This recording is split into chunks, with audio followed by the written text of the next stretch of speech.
My name is Jonathan Newsma. I am chairing the Economic Development Committee, and I will call this meeting to order, the meeting of October 26, 2022. I will start by doing a roll call. I have the list here. Councilmember Reed. Here. Councilmember Kelly. Here. Councilmember Burns.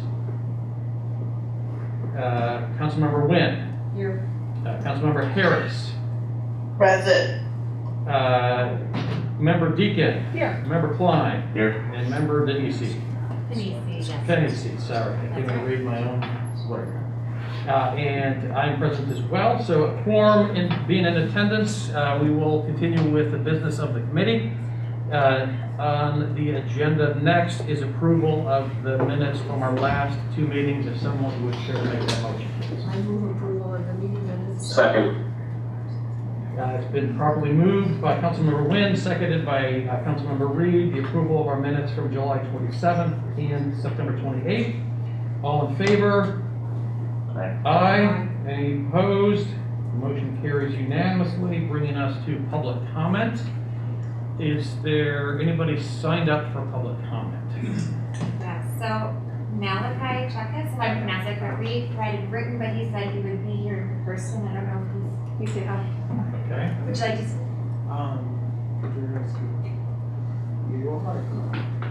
It's your turn. Before I start, how many folks do we have signed up, just so we can get a handle on We time? have two. Well, we have a couple other written ones that I've emailed you, but Okay. I don't know if they're here in person or not. Okay. Total of four. So we have two people in person for public comment, Malachi and Chris Bell. Chris. Is there anybody else who wants to avail themselves? It wasn't clear to me online that the meeting would be in person, so I signed up to phone in my public comment. Okay. So if I can ask, if we're going to do public comment in person, if you could stand here so you can be on camera and can pick up the audio for those attending virtually. Now it looks like Councilmember Harris has her hand raised. Councilmember Harris, you have a question? Well, I abstained, and there was an opportunity to abstain Oh, from okay. as I wasn't on council yet, so I wasn't for that opportunity. Thank you for clarifying. Okay, let's go ahead. Public comment, sir? Hi, yes, my name is Malachi Chukis. I'm a resident here in Evanston. I live in the 3rd Ward. I'm a graduate of UTHS 2016. I also went to college. I'm here in support of the ARPA proposal from the Rebuilding Exchange here in Evanston. I currently work there, and I also was a graduate of their recent cohort in June. And I just came to say that my experience with the Rebuilding Exchange has been absolutely incredible. I have a degree in critical social thought with a background in diversity, equity, and inclusion work. I've worked in nonprofits before. I've worked in a variety of fields. And I've recently stepped into the trade, which is a very new field for me. And my experience with the Rebuilding Exchange has been life-changing. And I've had a lot of experiences, so that says a lot to me personally. I've grown a lot being in their program, and then also having the opportunity to now work for them. I've seen the impact that the exchange has on the lives of many people, both directly and indirectly, short-term and long-term. It drastically changes the direction of someone's life. And the services they offer, the programs they offer are so incredibly important to our community. And so if given the opportunity, I think helping them expand would be something that is amazing for our community, because it will bring not only more jobs, more resources, more opportunities to the folks who are looking for those things, but it also encourages young people to take a different path and direction in life and know that they can be successful in a variety of ways. And after both being in college and going a non-traditional route with going into this program for my pre-apprenticeship, I've learned so much both about the new career path I've chosen and also about myself and what I am capable of and what I could be capable of. And I don't think I would have necessarily recognized all of those things if I had not had the experiences that I've had at the Rebuilding Exchange. That would be my comment. Thank you. Thank you for your time. Thank you. And next, we have Chris Valentine is here, the most ideal place. that works. So hi, everybody. My name is Chris Valentine. I'm a 20-year resident of the 9th Ward here in Evanston, and I have been on the board of the Rebuilding Exchange since 2017. I've also been the chair for the last couple of years. Like some of you, when I first heard about the Rebuilding Exchange, I really knew them first for all the stuff that they provided, and that you could repurpose in your home. And I pretty much reside on the frugal side of life, so I found that kind of appealing for myself. So when I initially joined the board, though, I realized that I didn't fully grasp the extent to which the organization was also helping people build skills in the trades through deconstruction projects. So that was a big surprise to me, as well as many others as I run across who don't know our entire story. So over the years, as we've made a concerted effort to bring workforce training to the forefront of who we are at the Rebuilding Exchange. And thanks to Ina and our staff, the city of Evanston, the city of Chicago, the state of Illinois, have all gone out of their way to help and support and prepare our trainees to work in the trades. Ina's gonna do her presentation here, but I'm gonna add something that's not included on her slide about living wages, and you'll see a point on that. One of the things that I've seen is that if you look at the bottom 50% of wage earners, their growth since 2000, their year-over-year growth in wages has been about 8% a year. You look at the middle 40%, that nearly doubles to 17%. Okay, so it's a difference of making between 20,000 to making 95,000. How that wage earnings growth just doubles over time. And so, we at the Rebuilding Exchange are seeking to move people not just into higher wages through jobs, through education and training, but to put them on a track to increase their wages at a faster rate than they would have or could have done on their own. So for a long time now, I've been helping families with their financial needs. So I do day to day. And so, some of those people are trying to grow their money for education purposes, for retirement. Others are trying to create income to supplement their retirement lifestyle. So I'm confident one day that people like Malachi and others who are trainees will be having these same conversations as well with their financial provider, and that the training that they are earning are going to give them a higher wage, which will lead to things like hopefully a pension, higher Social Security income, possibly their own investments, and if they're lucky and have the right skills, maybe they'll be able to pass that on to their heirs, to their next generation. So in our business, we call that leaving a legacy, right?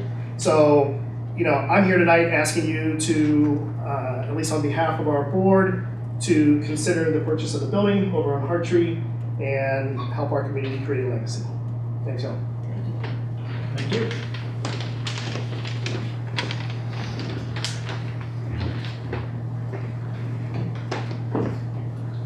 Next.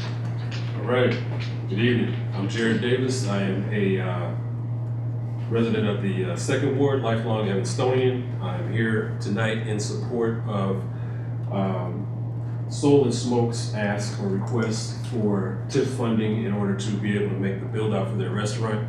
I think that just, not necessarily just on the face, but I think if you take a deeper dive into exactly what this would mean, it's exactly the story that you want to tell, period. It's the story that you want to tell as the city of Evanston. It's the story that you want to be able to tell that you helped a business and business owners that are true minority and women business owners in the city that do not have big time investors at their back.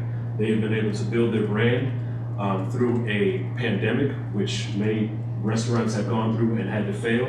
They were able to pivot, not only be able to sustain what they had, but they were also able to build on that to the point where they were able to feed many food insecure families in Evanston alone, not to mention the ones that they fed outside of Evanston. So I think that adding this real gem to our North Shore capital of restaurants would be something that, again, in every aspect that you look at it, from every angle, the fact that it will be in the 5th Ward, the fact that it will bring more business to not only Evanston, but to the Fifth Ward, painting a better picture of what the Fifth Ward is, because we all know that it ain't got the best picture right now, right? And I think, again, the fact that you have two genuine people who have done everything that you would hope someone would do, or a business owner would do, in order to make sure that their business succeeded. I think that this is, again, the greatest story that you want to be able to point to and say, look at what Evanston helped cultivate. Look at the stewardship of our dollars that we took in order to be able to help cultivate this relationship with not only Evanston, but all along the North Shore and with people from the city. If you look at their employment, they have 40 people that they employ now. They're going to obviously increase that. And the bottom line, which we all look for on this, probably on this committee and in the city of Evanston, is that they will also be bringing in more tax dollars. So again, I'm in support of TIF funding to be able to go to help Soul and Smoke expand their restaurant operations, and I hope you all will be too. Thank you. Thank you. I believe we have one more person wanting to make a public comment. Ms. Payton, you have the floor. Hi, good evening, thank you. I'm not bashing anybody's business, but I think that you're not being fair at what you're doing as city staff. I was told for my business that I had to use my buildings that are doing well to support the ones that needed help. Now, I have nothing against the restaurant, Soul and Smoke, but they have 2 other locations, I believe, in Chicago.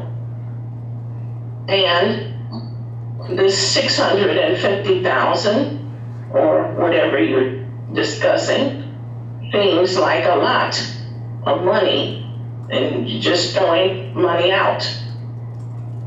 Also, the Rebuilders Exchange that merged with the Evanston Rebuilders Warehouse, if I have my understanding correct, you just gave them $87,000 less than 2 years ago. So it looks like people can come back time and time again, and you keep giving the same people money under a different name. You did that with another business, several other businesses. They just decide to change a few things and come back and ask you for more money, and it's okay. And so I hope you can sleep well at night, that you do not care, once again, about affordable housing, but you seem to fly the ARPA money right out the door and TIF money right out the door with no concern about anything except maybe your own interests.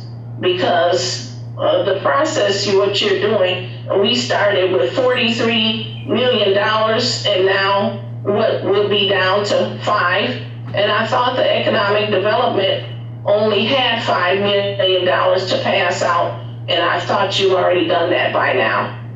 This is outrageous that you can still continue to come over and over again and get money under different companies' name. Thank you, Black Lives Matter. Thank you, Ms. Payton. Is there anybody else wishing to make public comment? I don't see anybody. And also let the record reflect that Councilmember Burns has joined us online. So let's move ahead with our agenda. And next up, under items for consideration, is the Rebuilding Exchange's request for financial assistance. If somebody would like to make a motion on this. I move that we discuss with the Rebuilding Exchange's request for financial assistance from the ARPA fund. It's been seconded, it's been moved by Councilmember Nguyen and seconded by Second. Member Deacon. So I believe we have a presentation from Ivy Gutierrez from the Rebuilding Warehouse. Minor. Thank you. What do I do here? I think it's Okay, I'll give it a try. Good evening, everyone. I'm Ina Gutierrez. I'm the Executive Director of the Rebuilding Exchange, formerly the Evanston Rebuilding Warehouse. I'd like to start, this will be brief. I want to start the presentation this evening by just saying I know that this is a big ask. I know. It's actually the biggest ask I've ever made in my 20 years in nonprofits. And the reason that I'm here, and the reason that we're here making this ask, is because we have to do things differently. We have to do things differently. We're not living in the same time. And if any lesson I've learned, and I've learned dozens over the last 2 years, is how much this community needs strong workforce development and focus on environmental sustainability. And so I just want to throw out there that I'm well aware that this is non-conventional and large. And I'm here anyway because I believe in what we're proposing to do, and I do believe it'll have a strong impact on our community. I am an Evanston resident. I'm a resident of the 5th Ward, and I have lived in Evanston since 2011 and lived and worked in Evanston since 2015. So deeply committed to this community. So what do we do just briefly? Many of you know us, but I don't want to assume because we do lots of things. So our mission is to reuse building materials, reduce construction waste, and train, support, and connect folks overcoming barriers to employment to living wage careers in the building trades. What that looks like is we divert building materials from landfills. If you've ever been to our store in Evanston, it is open to the public. It is full of donated building materials. We're the only nonprofit that does deconstruction services in the region, so we take apart houses by hand for recycling and reuse, and it serves as a training ground for our transitional employment workforce training program, which I'll talk about in a minute. We run 2 paid building trades workforce training programs, a transitional employment program that is 20 weeks that you may know. We've been running that program since 2014. Minimum wage paid and a combination of work-based learning, marketable certifications, job readiness, placement, and retention. With this year, we've just started a pre-apprenticeship program. It is 8 weeks, and it is 80% classroom-based, 20% work-based learning, all the same holistic suite of services to get folks into apprenticeship and union apprenticeship programs. And finally, we teach community members to repair and repurpose building materials. We have a series of really fun workshops. We do a ton of community outreach, including piloting our first ever middle school woodworking program this fall that was sold out and will be running again this spring. This shares a little bit about what we do for workforce training programs, and just to show the slide that it is a holistic suite of services with the idea that every person needs something different. And so we are able to provide on-the-job training. Both of our programs are paid. Vocational training and classroom certifications that will help people earn more wages, career readiness training, job retention and barrier reduction, connections to quality careers, and ongoing support. We stay in touch with folks formally 2 years after graduation, but frankly, we'll stay in touch with them forever. And they get 50% off in our stores. And so Malachi is our newest member of the team to just focus on alumni in the coming year, which is going to be an exciting development for us. We have more than 300 graduates of our programs and are expanding every day. And our vision is very simple. It's to get more people out of poverty through living wage jobs. It's to create a legacy and accumulate wealth, especially for women and folks in Black and brown communities where the trades have not been kind. They've been intentionally exclusive for them, and so that's important to us.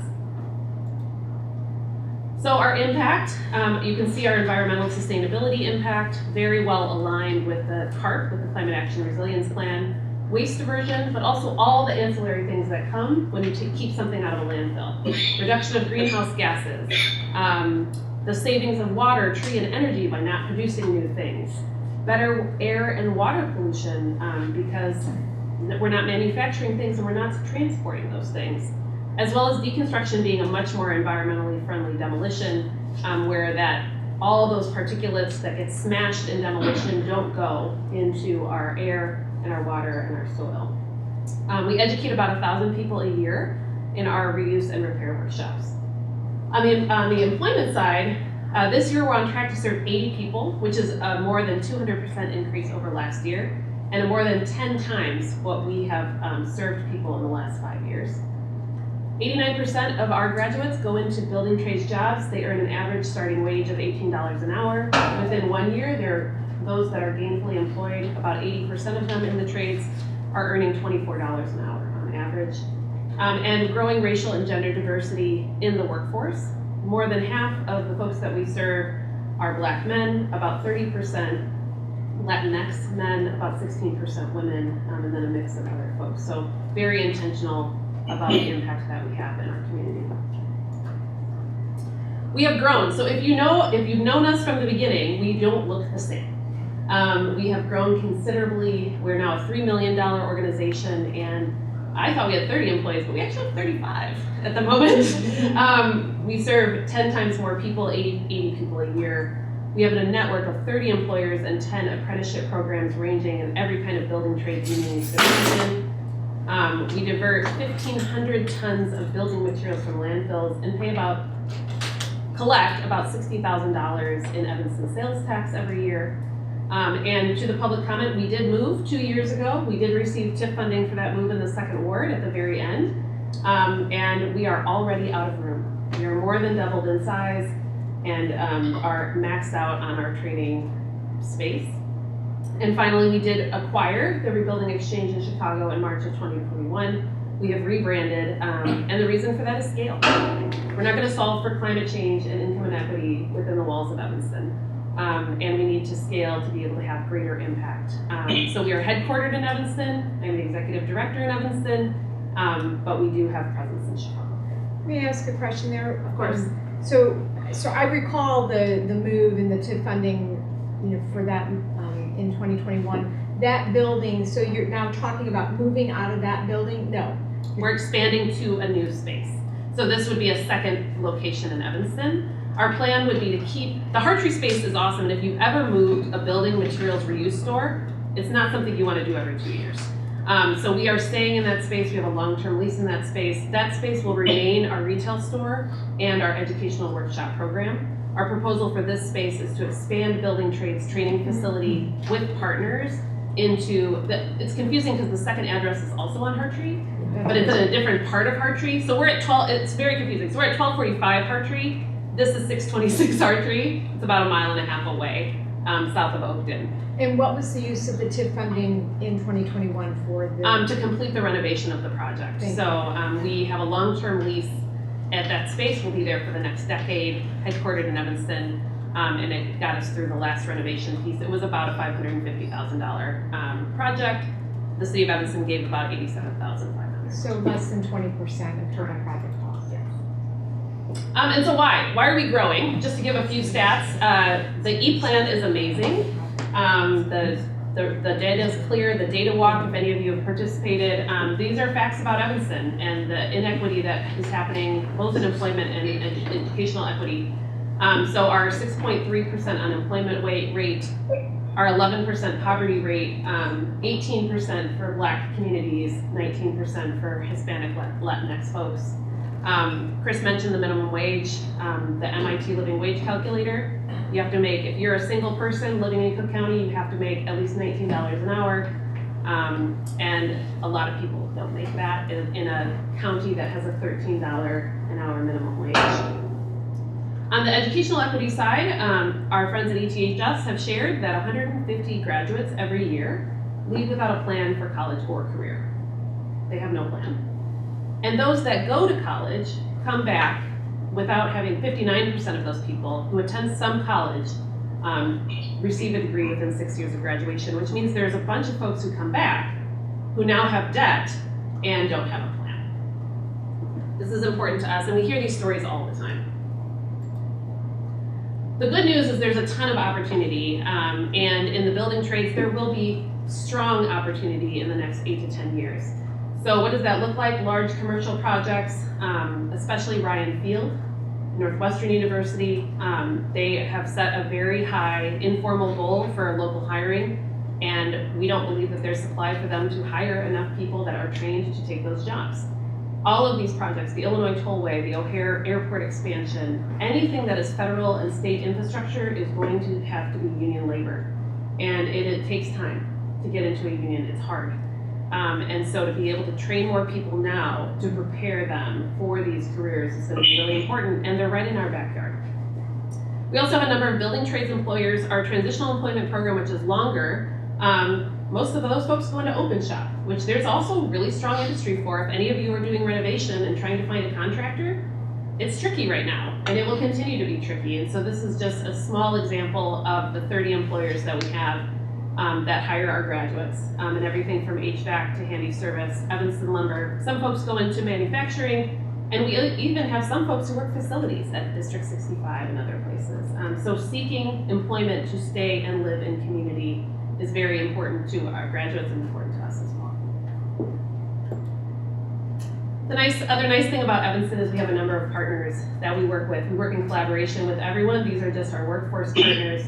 And I wanted to ask Nathan Norman to really speak to the City of Evanston's partnership with us and the opportunity that this might provide. We're so thrilled that the city has invested in Nathan's position and hope that they continue to invest in his team as we think about job creation and a stronger economy for Evanston. Well, thank you so much, Ina. I truly appreciate it. And thank you to the committee and to Ina and her team for allowing me to have some brief statements for tonight. From workforce perspective, I support this initiative because this initiative will engage and support individuals who've been impacted by the carceral system that are coming back to our community, who really need jobs and opportunities and opportunity, quite frankly, to experience wage mobility, and I believe that this impacts them. It provides robust training opportunities for Evanston residents interested in building trades. This program also serves as a talent pipeline for our LEP participants. And last thing I'll say about this is that, the Evanston Rebuilding Warehouse, formerly known as, is now the Rebuilding Exchange, and has a proven track record of success. And I think that right now, at this point in time where the city is at, innovation is key. You touched on something earlier, Ian, we spoke about this being an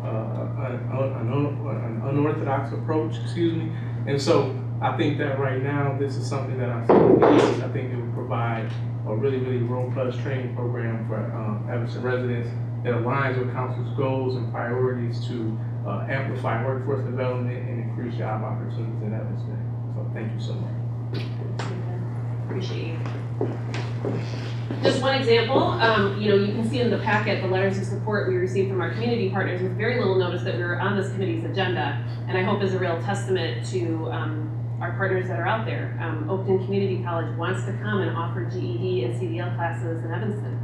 ETHS is thinking about how we grow career pathways, apprenticeship programs, and work-based learning. They don't have a wood shop.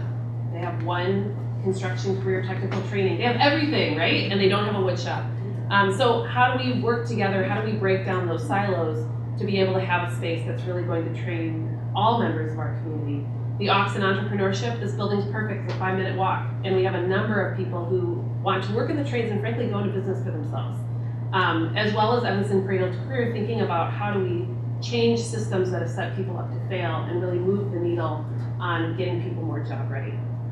Financial resources, just briefly, we are a nonprofit, so we don't profit from any of this, but we are a social enterprise, which means we earn 50% of our budget. So I guess what I'm saying is if this opportunity is granted to us, we will not need to ask for more. It is not a program that is not self-sustaining, and our mix is the revenue from our retail sales, deconstruction services, and workshops, coupled with the budget raise in which we do all the philanthropic things that nonprofits do to raise their budget. The most significant growth for us has been around the state of Illinois government grants, and these are two examples. The Illinois Department of Commerce and Economic Opportunity, in which we received 2 grants for the first time this year. We've already been renewed for one of them for next year, and we hope it will continue. It is tied to the state's capital plan, as well as Snap to Success. And so the state is investing in workforce development and seeing us as a provider to be able to help folks overcome barriers, enter building trades careers. And if you could hold on just one second. Of course. I'm following along on my screen here, Paul, and it doesn't seem, what I'm looking at, the presentation is not advancing. Oh. Could one of the participants online, give me a thumbs up if, there we go. Now it's moving. There we go. Oh, my apologies. That's Okay, I just noticed that. It's Paul's fault. Sorry. It's always my fault. So Ina, do you want to just back up and show the slides that we missed? If you want me to. Just real quick, so, It's what we do. It's how we do the things we do.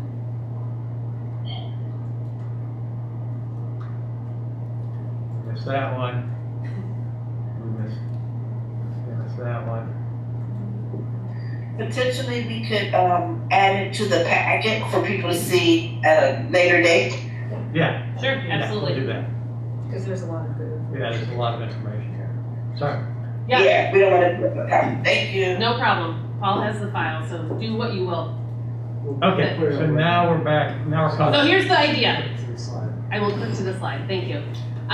So there is, one of the things that we learned moving 2 years ago is that Evanston has very, very little inventory suitable for industrial use, for training use, and for the square footage that we need. So when we moved to 1245 Hartree 2 years ago, it was literally the only building in the community that met our needs. And since then, the only other building that has ever opened up for rent or sale is this one. This is 626 Hartree Avenue, it's 18,000 square feet, it is for sale. And our proposal is to purchase it and to create a centralized building trades training facility in line with our partners. This is a building that needs some work, but we are in the trades. We know how to do this and we know how to do it cost effectively and sustainably. And it's currently being used as storage for a beauty supply company out of Florida. So the idea to reactivate this space for community by community is what we're proposing. It would include all the services that present the holistic suite of services we provide: work-based learning, pre-apprenticeship training, certifications and classes, career readiness and coaching, and job placement and retention services. We think that it would take us from start to finish about a year. Like I said, we know how to do this. We've done it before for the purchase and renovation, and we have lots of friends in the industry, one of whom, Baum Realty, has already agreed to provide pro bono acquisition services for us. And so thinking about the resources that we have at play, because people believe in this mission. So our proposal would be to spend next year purchasing the building, renovating it to meet our needs, and go through an intentional process with partners like the City of Evanston and others to figure out what it is we need to do the programming we want to do, and then to open in early of 2024.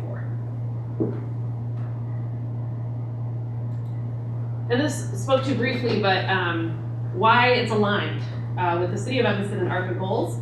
So the top part, the enhancing community development and job creation, implementing the city's climate action and resilience plan. These are the city council goals.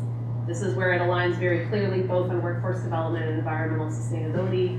And in fact, the 2023 budget shows the same investment from city staff, wanting to grow teams and positions, making investments for this to be stronger. And we're suggesting that we can help meet those goals in the work that we do.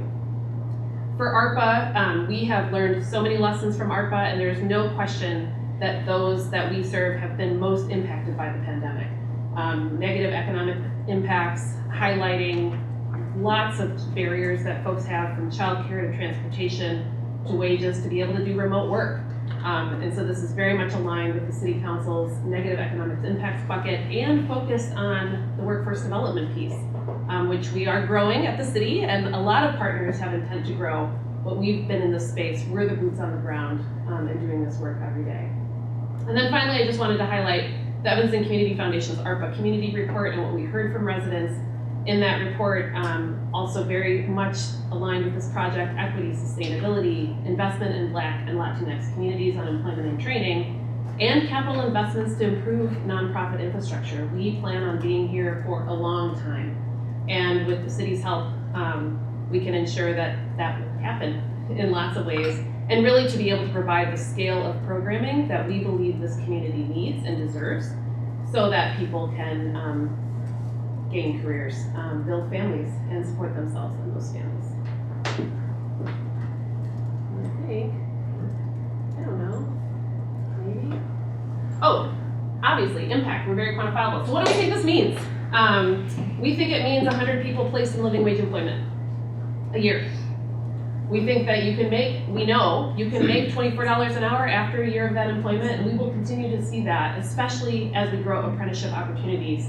Well, let's clarify, it's 100 people per year. Thank you, because that wasn't clear earlier. Sorry, 100 additional people per year? a total of 100 in the first year, I would say. Okay. It's hard to predict some of these things, but we have Right. plans on both growing pre-apprenticeship and transitional. For this employment. year, you were at 80. With the addition of this, Within the first year, we would be at 100. you would be at 100. Mhm. What was that? And intentionally, So adding 20? for the first year, yes. And then what do you project in years thereafter? My director of workforce training is here, so I could say some big number and then she would like fall into the aisle. You know, honestly, I try to stay conservative, but we've doubled every single year. And as Ina said, we're at 10 times the number of people served that we were at 4 years ago.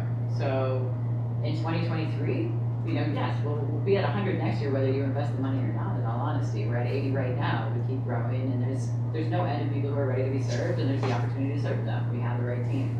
So once we get this in place, I think this might actually be 100 in addition, which I'm going to regret. Slightly crazy. We can only do what we can do at this moment with the space that we have. And we have great networks in Evanston to reach the communities that we need, that we know have been most impacted. We will grow our employers and apprenticeship placements because there's no point in training people if you can't get them careers at the end. We believe that in addition, we will serve 200 people in just certifications. Some people don't need the full shebang. They don't need the full package. They need the certification that's going to get them to the next step. They need the GED to get into pre-apprenticeship, to get into the union. And so with our partners, we think there's a lot of opportunity of people that wouldn't necessarily apply to one of our programs, but that would want to be served in this way. And then of course, our tonnage, this facility is primarily a training center, but we believe over time it would also grow from 1,500 tons even more, because we would use our original space, the space we're in now, to expand our retail and environmental sustainability piece. Sorry that those numbers weren't clear. And that's all. Sure.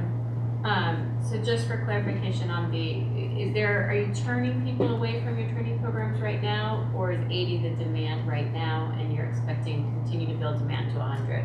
Or are you saying right now you can serve 80, there are 100 asking to be served, but you only have capacity for 80? For the staffing we have and the space that we have capacity for 80. We believe, and I hate to say this out loud because it may be true, I believe that a recession is coming. And so we have been very favored in a very strong labor market to hustle to meet our recruitment goals, but we have met them 100%. And I believe in a weak labor market, we turn people away all the time. So that's my presentation. Thank you for giving us this opportunity. Happy to answer any questions that folks have. All the questions. Let's open up the discussion. Someone would like to go? So I'm very much not an expert. This is not my field, but I actually had a couple of questions for Paul on the subject. So I wasn't able to make the last meeting, but I know the Evanston Thrives plan was discussed, and you specifically made a comment about being cautious about recommendations for the ARPA funds because of the desire to be able to implement whatever plan they come forward with. So my first thought was, is there a projected date to receive that plan? Do we know when we're expecting to have those recommendations? Yes, so thank you for the question, Mr. Klein. So I think... Sorry for putting you on the spot. That's okay. No, I think every meeting we've had since last summer, so summer of 2021, I've said we have a limited amount of funds, and I shared, I'm looking for the spreadsheet that I've shared. We need Just a PDF email, just a 2 minute. Yeah, I'm gonna open this up and You got it. with just bear with me while I can do it here too. or can you share it? Yeah. Thanks, sir.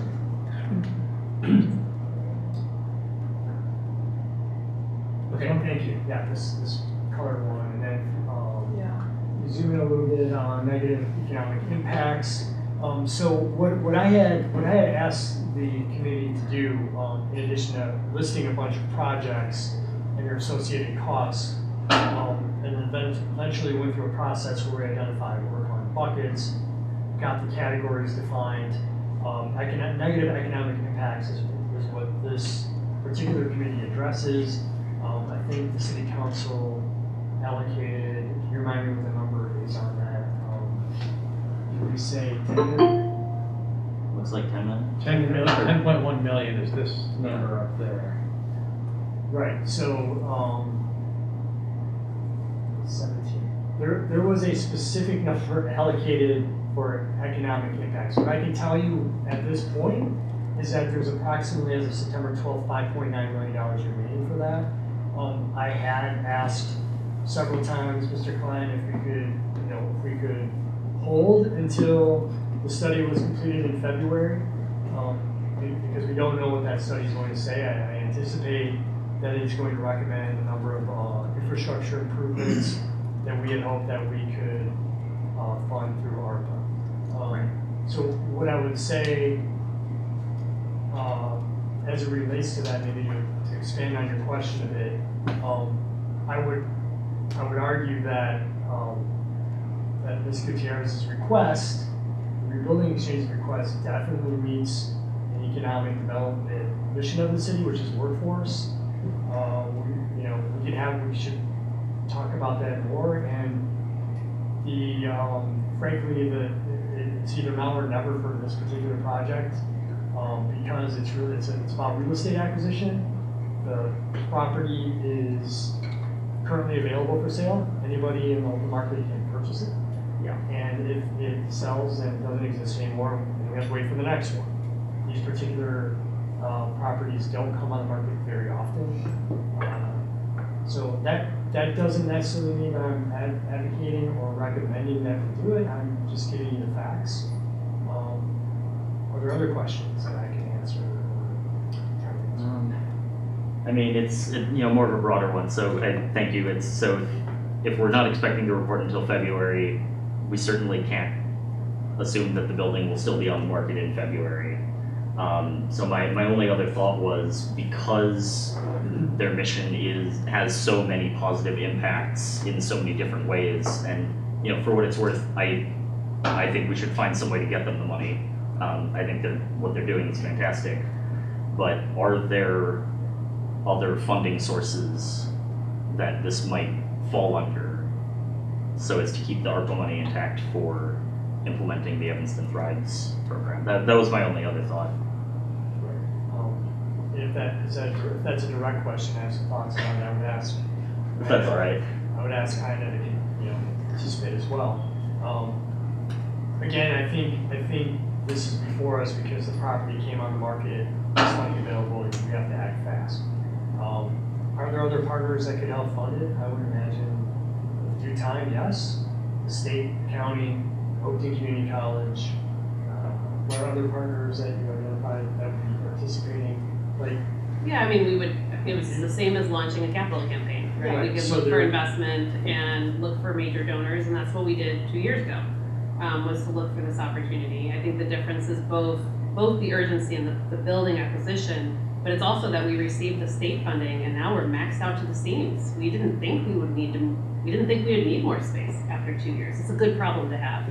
And if we run out of space, it will limit, I think, both funding we'll be able to receive in the future and the number of people that we serve. So, but in theory, sure. I mean, we raise money all the time. So not to, again, we haven't rehearsed this or really talked about it. We talked about it a little bit. Yeah. But is there a scenario, I'll put some scenarios out there, Ms. Gutierrez can respond, but can we lend this money to the rebuilding exchange, and then as we'll cap our investment, and then as you build, do a fundraiser, pay us back? You have a response for that, right? Because we've done so much growth, we're managing a fair amount of debt service, and so that's not at this moment an option that would be possible, I think, because we've been impacted by the pandemic like everyone else, and we didn't lay anyone off, and we didn't stop programming and service, and that was a choice we made, but it has financial cost, and so that would be challenging for us at this moment. And then the other option would be what other workforce partnership funding sources exist in the world that could help offset the grants that or some temporary loan concept that we design. So those are the only other ways I can think of doing this, short of committing the full $2 million and having to be completely invested in the project. Right? So I've thought about other ways that we can stretch it or leverage other funds. So I would encourage us to maybe talk about it as a committee. Maybe Councilmember Reed has an idea, raises his hands. And I will say that even with the short, this has really been a very quick development because of the listing of the building. But yet we've still managed to pull together 25% of the project, which I think is also a testament to funders knowing that this is quick and being able to put some towards it, but not having the planning and everything else you would do for a campaign this size, a fundraising campaign this size. Is the foundation noted in the sources and uses, the Evanston Community Foundation? It's not the Evanston Community Foundation.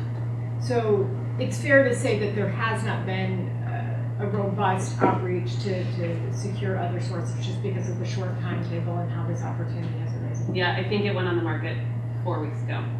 And I'm in touch with the real estate agent, and now we have Baum Realty representing us, and my understanding is there's strong interest in the building, so I am anxious about it. Eli, did you have anything else? No, that was, thank you. Okay.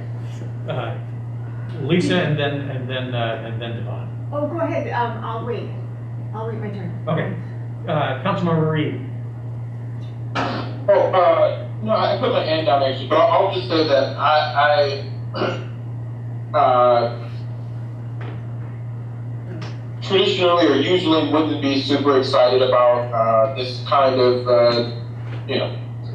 expenditure and using this amount of money as a percentage of the overall project cost. But in this case, I'm happy to support the request here. I'm really interested in the same questions that I've been hearing from a lot of other folks. And I had a conversation with Councilmember Burns and I'm sorry, I'm blanking on the name now, but folks from Evanston Rebuilding Warehouse. So I understand what's going on here. I guess my interest would be maybe if the city were, I'm happy to provide the funding in the way that's being requested, but I'd also be happy to structure the deal in another way that gets us to the same goal, but maybe gives the city a bit of equity in the deal, and not just giving away the money, but still allowing the acquisition of the property. So I'm happy to get there however it happens. I would just prefer if we can do it in a way that, like I said, gives the city a bit of equity in this. Can I ask a follow-up on that? Councilmember Reed, this is Paul Zelmazak. Is that something that you can expand on now, or do you want to talk about, I'm not sure what you mean by the city having equity? Like actually being a... Yeah, I'd love to talk about it separately, but the city owns the building, and we buy the building and we provide a kind of rent-to-own situation, or some kind of other situation where over time maybe the funding can be paid back to the city. Still, given the flexibility to move quick now, acquire the building, but just give us some return. Okay, thank you. Anything else, Councilmember Reed? No, that's it. Thank you. Okay, Member Deacon. So I think the opportunity, your model, I think it's very compelling. It was compelling when you came, before, I guess it was Economic Development Committee in 2021.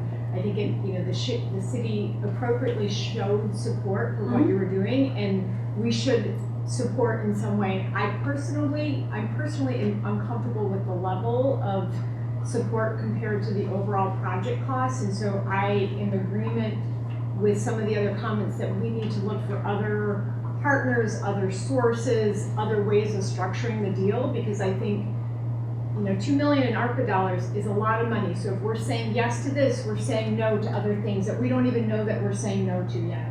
And, the ARPA money from the beginning was always intended to be, catalytic long-term investments. This is, I agree, a catalytic opportunity for the people that you serve, no question. But I'm concerned about the level, the total percentage amount of total project costs that the city would be coming in at.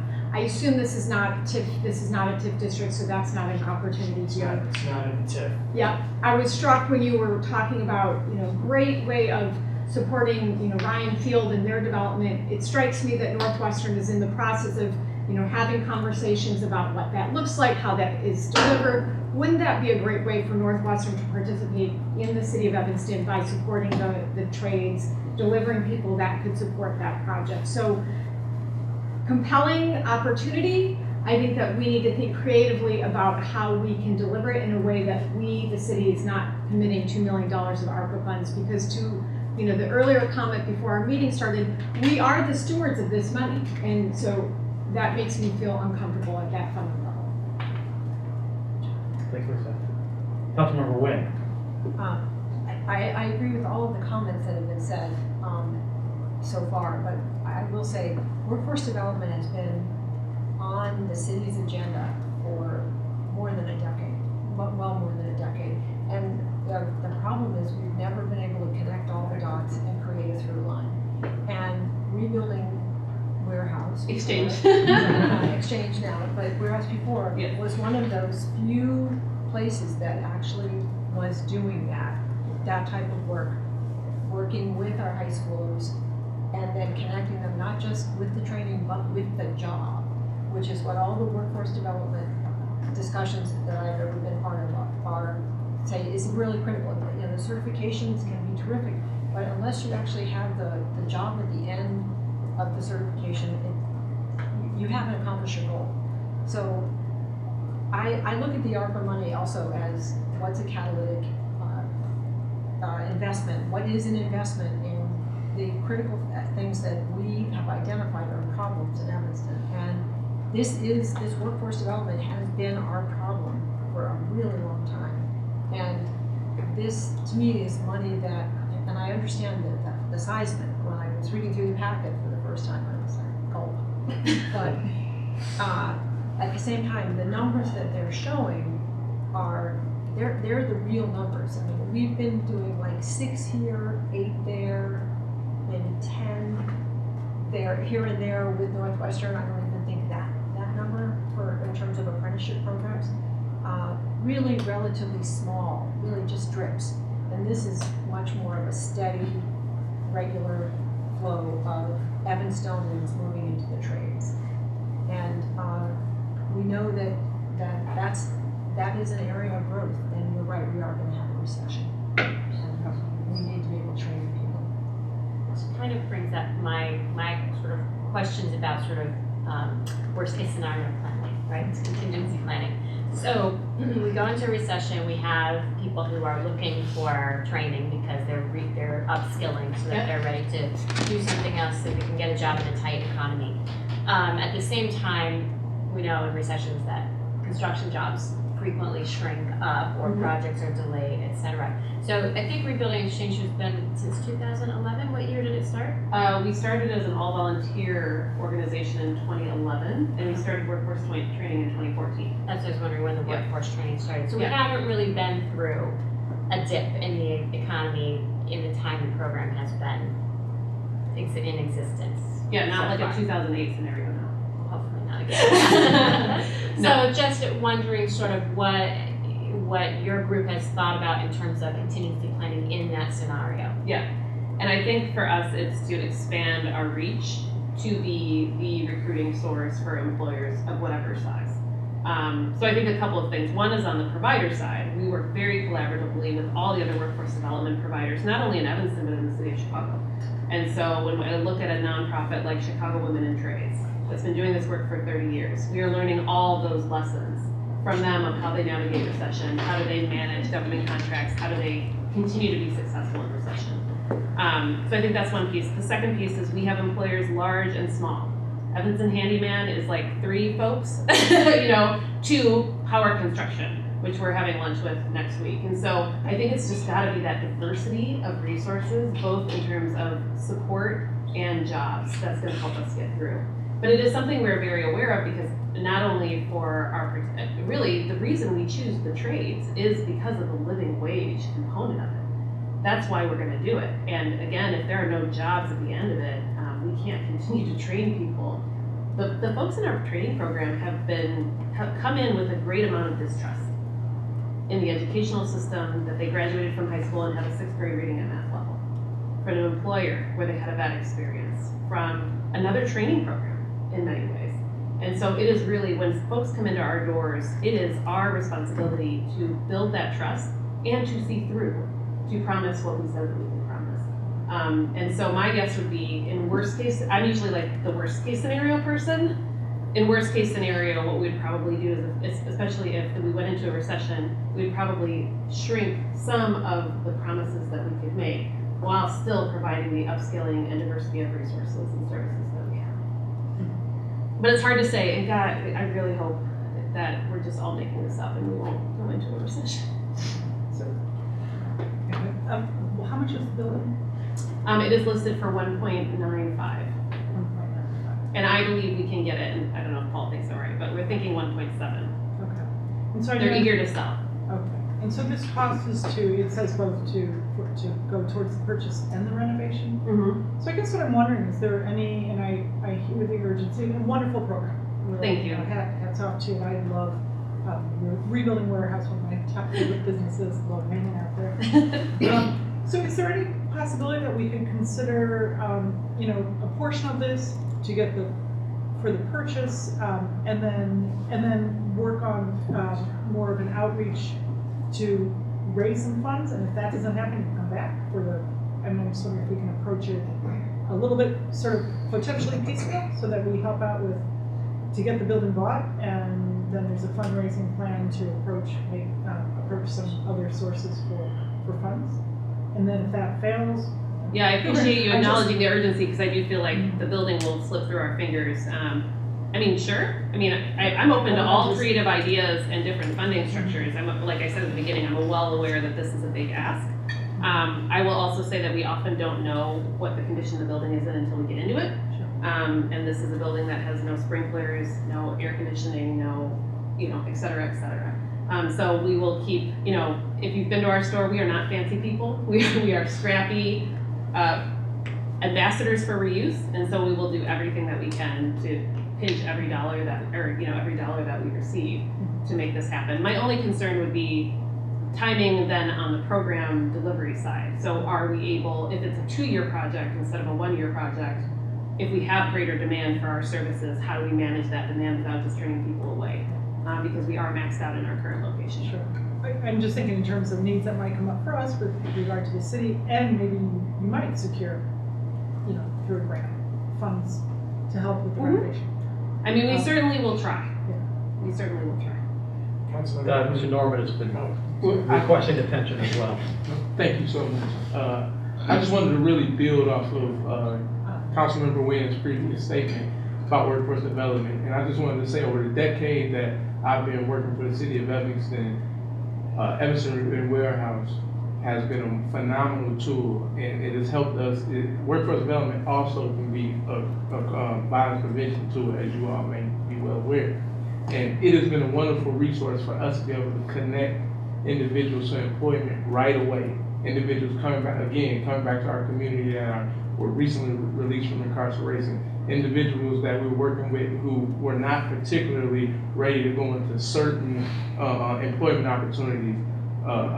Rebuilding Exchange Warehouse helped us to get those individuals ready. It helped us to cultivate individuals. And that's one of the things that is often overlooked about workforce development. And when it's stagnant sometimes, things lay dormant, and we need to really, really act and really be able to help. And just to add, I appreciate that, because the department, the youth and young adult division of the city we're just like this. I mean, we rely on them for their case management and resources. They rely on us for employment. It's really bringing a village of people together to serve the members of our community. So Audrey Thompson, I see she's chair. Audrey Thompson was our former board chair. She was. Chris Valentine is our chair of the second year. She was on our board. Paul is just making an announcement that the slides that everyone missed are now posted on the city's website, on the committee webpage. Thank you. Thank you, everybody. So we still have some conversation ongoing.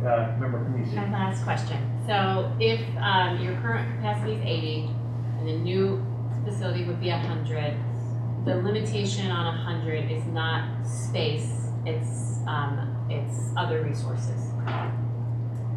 You mean, If you get to 100 with the new space, and if you had demand for 200, would the space allow you, it's not, the limitation on getting to 100 or getting past 100 wouldn't be space at that point, or that's are you right. So saying we it have would two be? pain points, Right? We have space as the primary pain point, which is why we're here, to be able to create appropriate training space, not only on our own, but with partners. So we don't know, what I expect will happen is the space will open up what the true need of this community is and the opportunities that they seek. And then generally, our experience has been, in quadrupling in size in the last 5 years, is funding will come. And so if we're able to leverage Northwestern, because a year from now, they'll be really looking at more training, if we're able to talk to Oakton about thinking about what this means to have a presence in Evanston in our space, those are opportunities and conversations I would be very eager to have that would allow us to continue to grow. And it's been I've been in the nonprofit sector for 20 years, and I have never worked for a place in the last year where people have been reaching out to us because there is such a need and offering, and because our programs work, frankly, and I'm proud of them, looking for opportunities to invest in us so that we're able to provide more programming.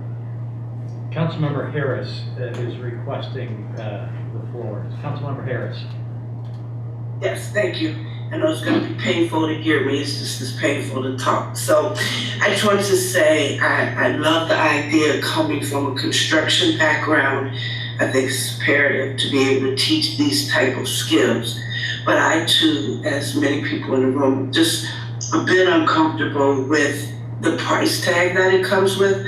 I really liked Devon's concept. I don't know how we do that as a city. We don't want to own property like that.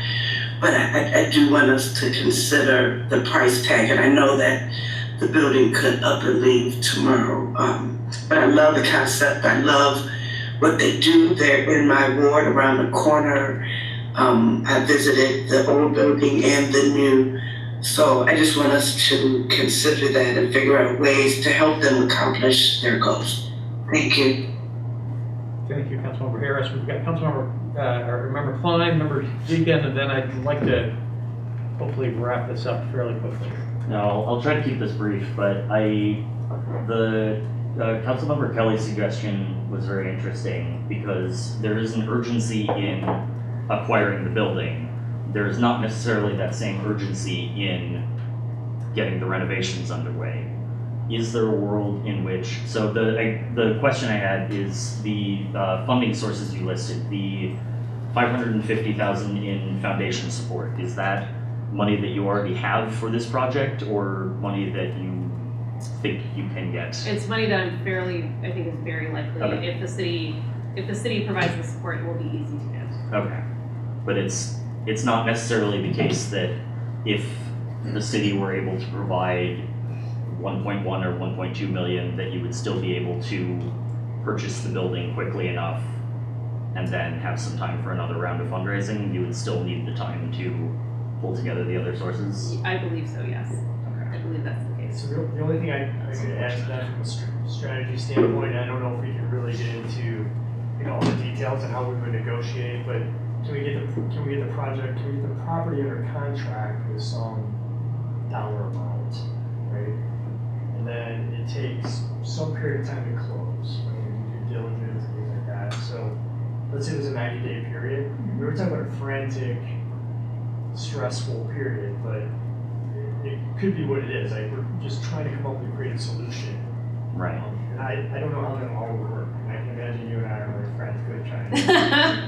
Probably. Yeah. That's so, probably right. I don't know. Okay. Yeah. But we have a week and a half to work on this before it would go to council. Quickest we can come to council is November 14th. The other thing I might just add, if I didn't say it plainly is we have received funding from the city of Evanston in the past, but very small amounts and not consistently. And so the TIF funding was from 2020. And it's not something that, I guess to be honest, I don't think that it's something that we would continue to pursue if this was the investment that the city made in the areas of our mission. Because of the diversity of financial resources in the social enterprise. Do you like anything else? Member Deacon?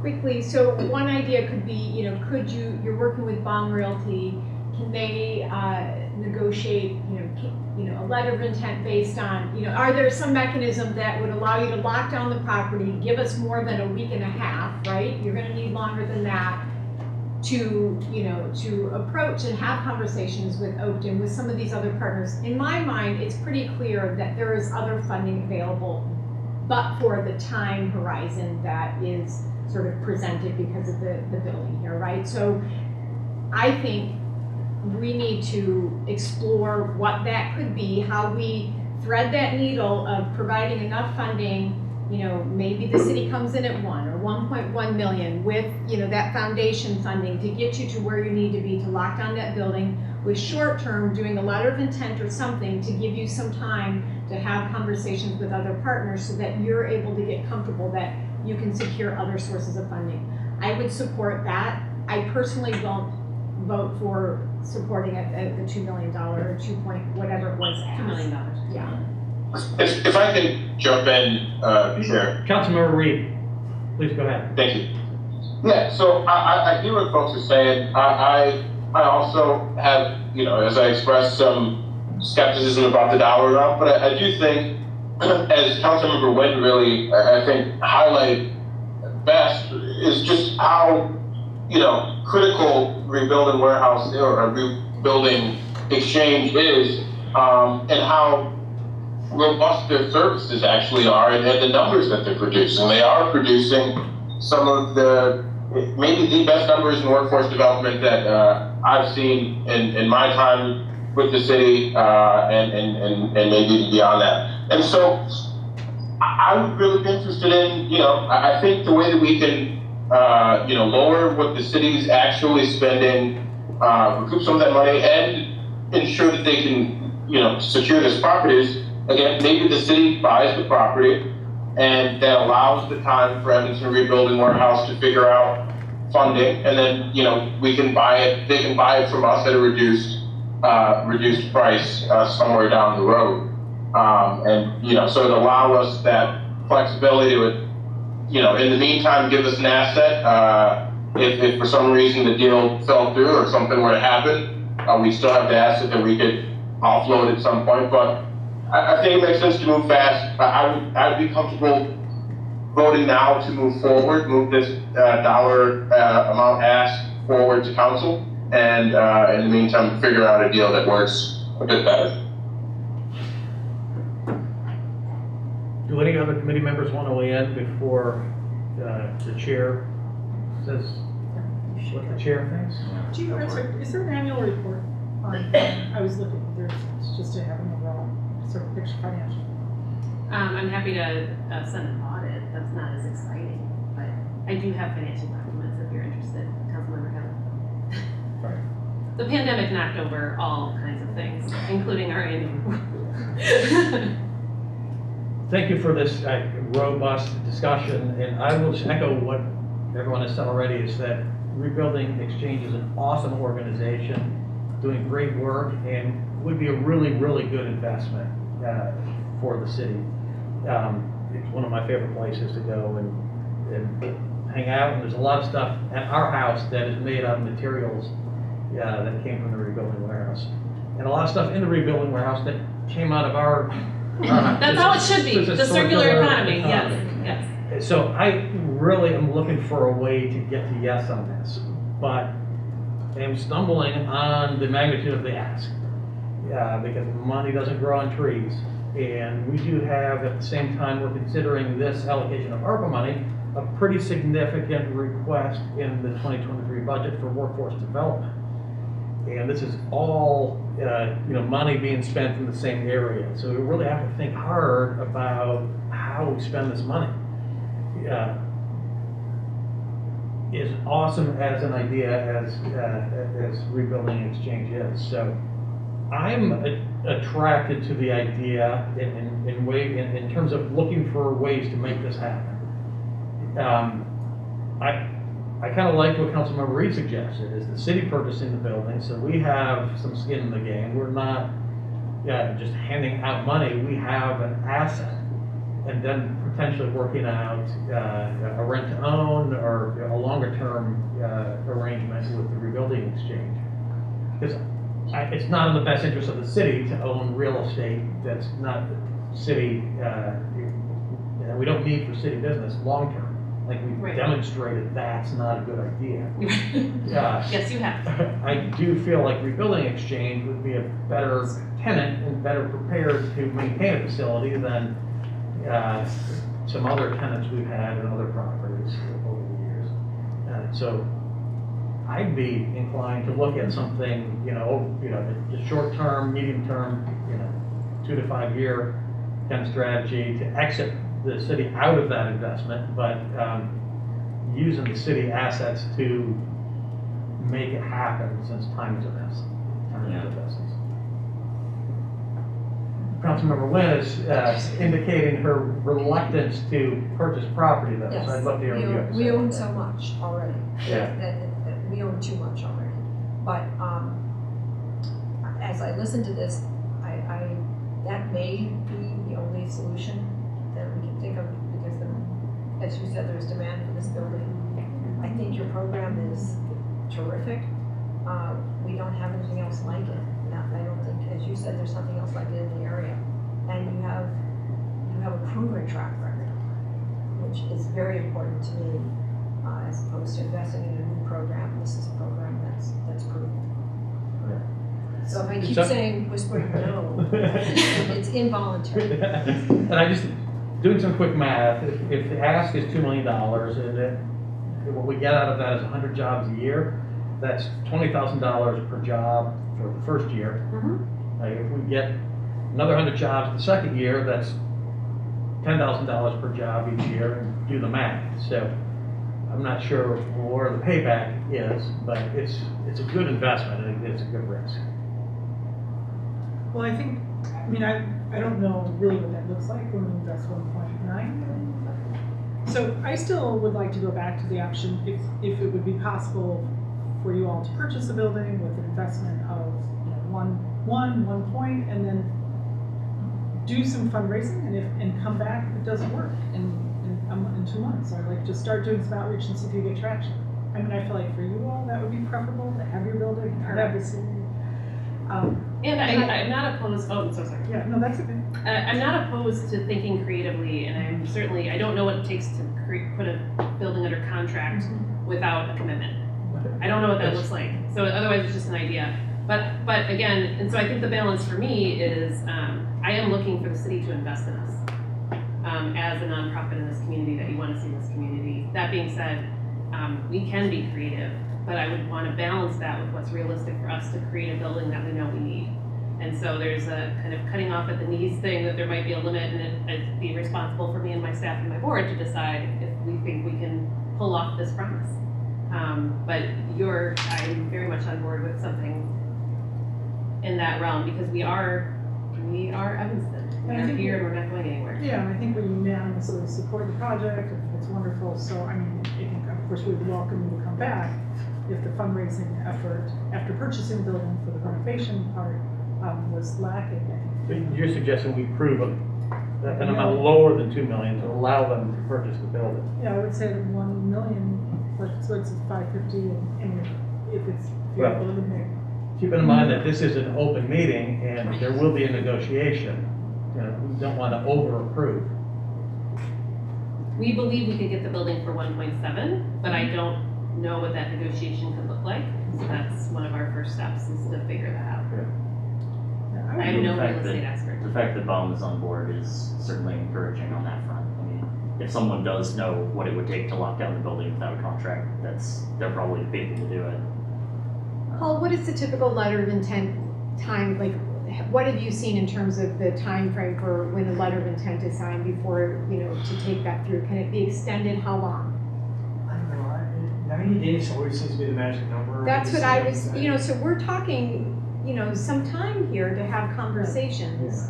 that. But in order for the conversation to be real, there That's needs right. to be a A commitment commitment. from the city. Got it, right, Yeah, right. no, Yeah, I think we're we're all, but we've all, what I'm hearing is that there is comfort with some agreement from the city at a lower ask, right? Yeah. That's what So, it sounds like. I'm just gonna, for the sake of discussion, suggest that this committee approve an investment of up to $1.5 million.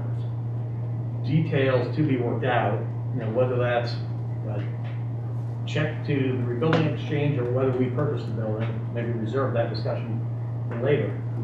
But at least recommend to council an amount, I'm saying 1.5, but let's take the conversation from there. All right, so, what I think that allows us. I'll second that. So what It I wasn't a think- motion yet. So I think what Okay, that, well. what that will allow us to do is to figure things out between now and November 14th, to have a solid ask. Yeah. You, me, others will collaborate on how we lock this site down. And I think a commitment from this committee tonight would send a signal to the owner of, I don't know who the owner is, I've forgotten, that we're serious, that we're coming to the table and we'll negotiate. It's not official until it's approved by council, but let's note that a majority of council members sit on this committee. And if we receive those 5 votes at this committee, take that into consideration. Yes. May I ask a friendly sort of clarifying point to your 1.5 as to how you arrived at that number? Because the number that was in my head was closer to 1.1. Because then if they have the foundation, so clearly the city is making a commitment, they have a foundation likely on board for 550. So now we're getting close to that 1.7. They're incented to have conversations to find another 50,000 to get close to that, what they hope could be 1.7 to secure the building.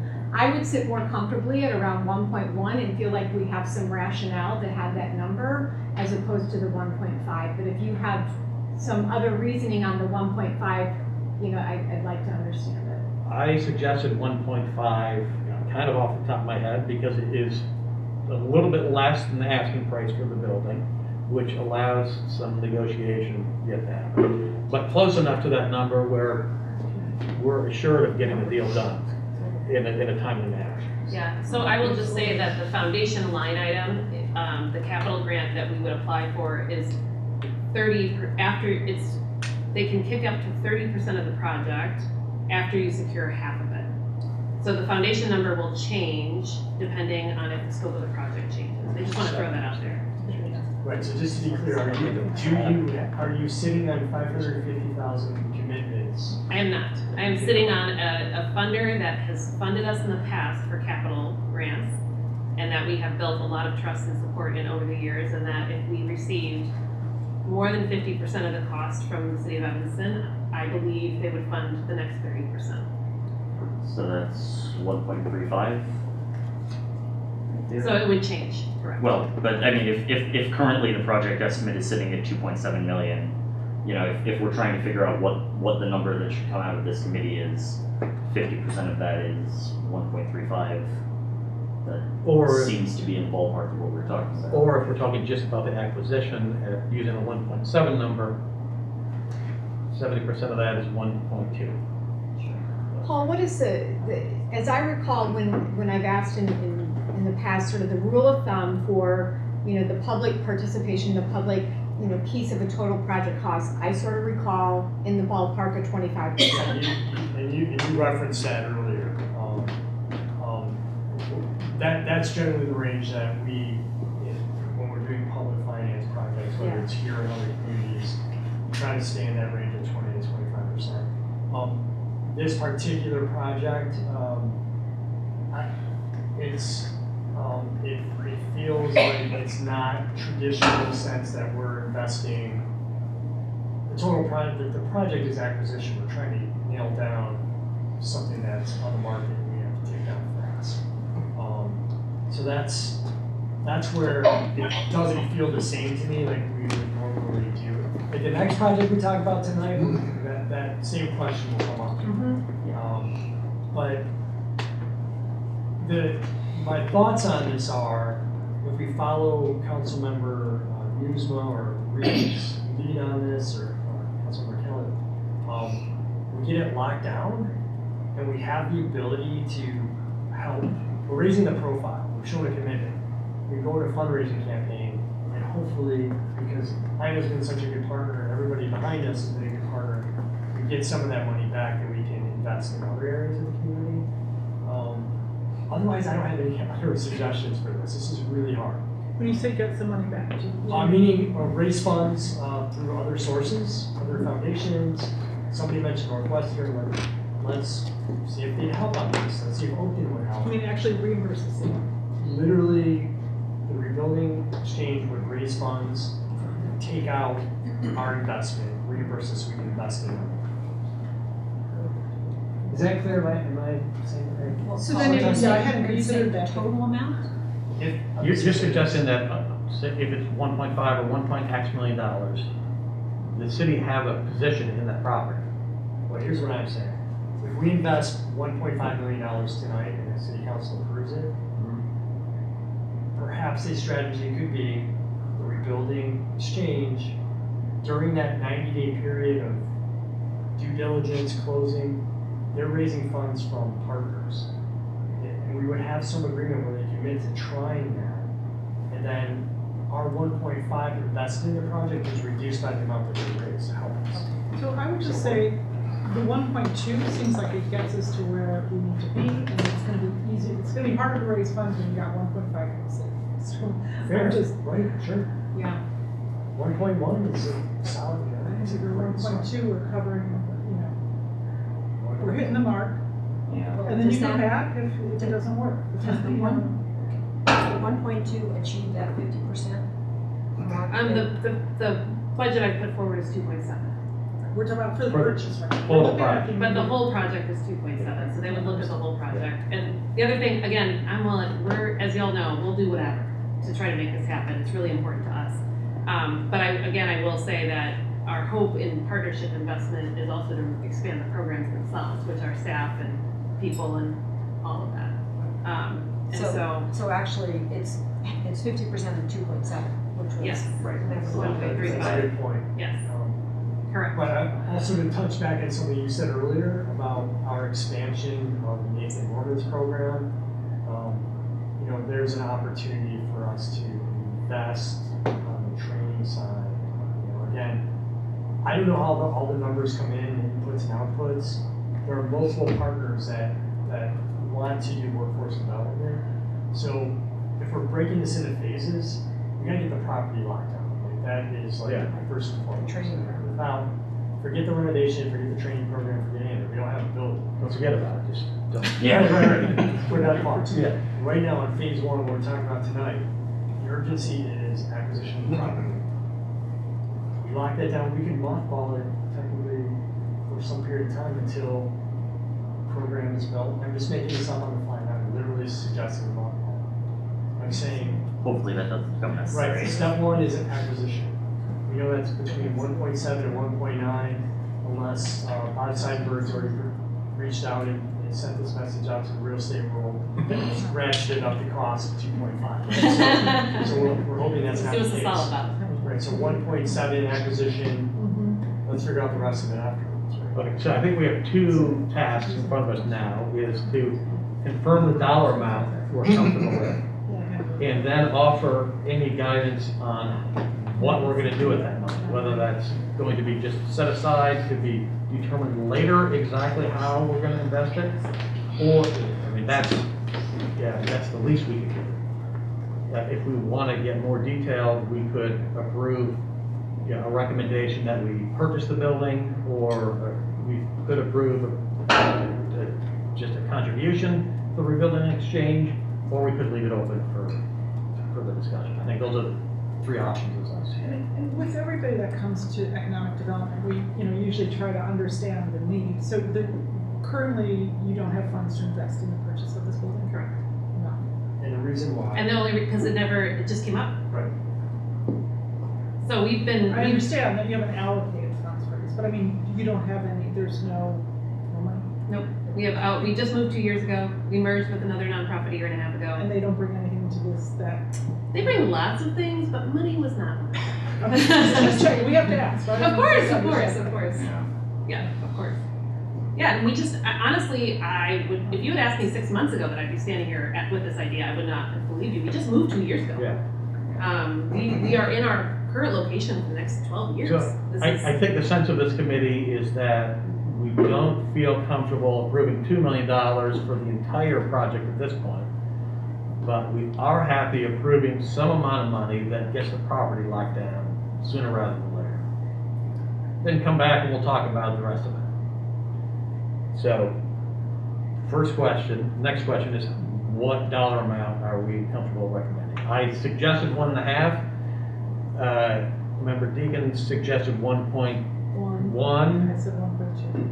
Councilmember Kelly said 1.2. I'll second the 1.2 specifically. I'd like to stick with 1.5. Let's, if we're gonna, do this, let's do it. 1.1, I understand the logic behind, the 1.1 or the, maybe even the 1.2, but let's go 1.5. Let's move this forward. Let's try to work out a deal. Yeah, that's fair. I think 1.5 makes it feasible. I do have one question. Councilmember Harris.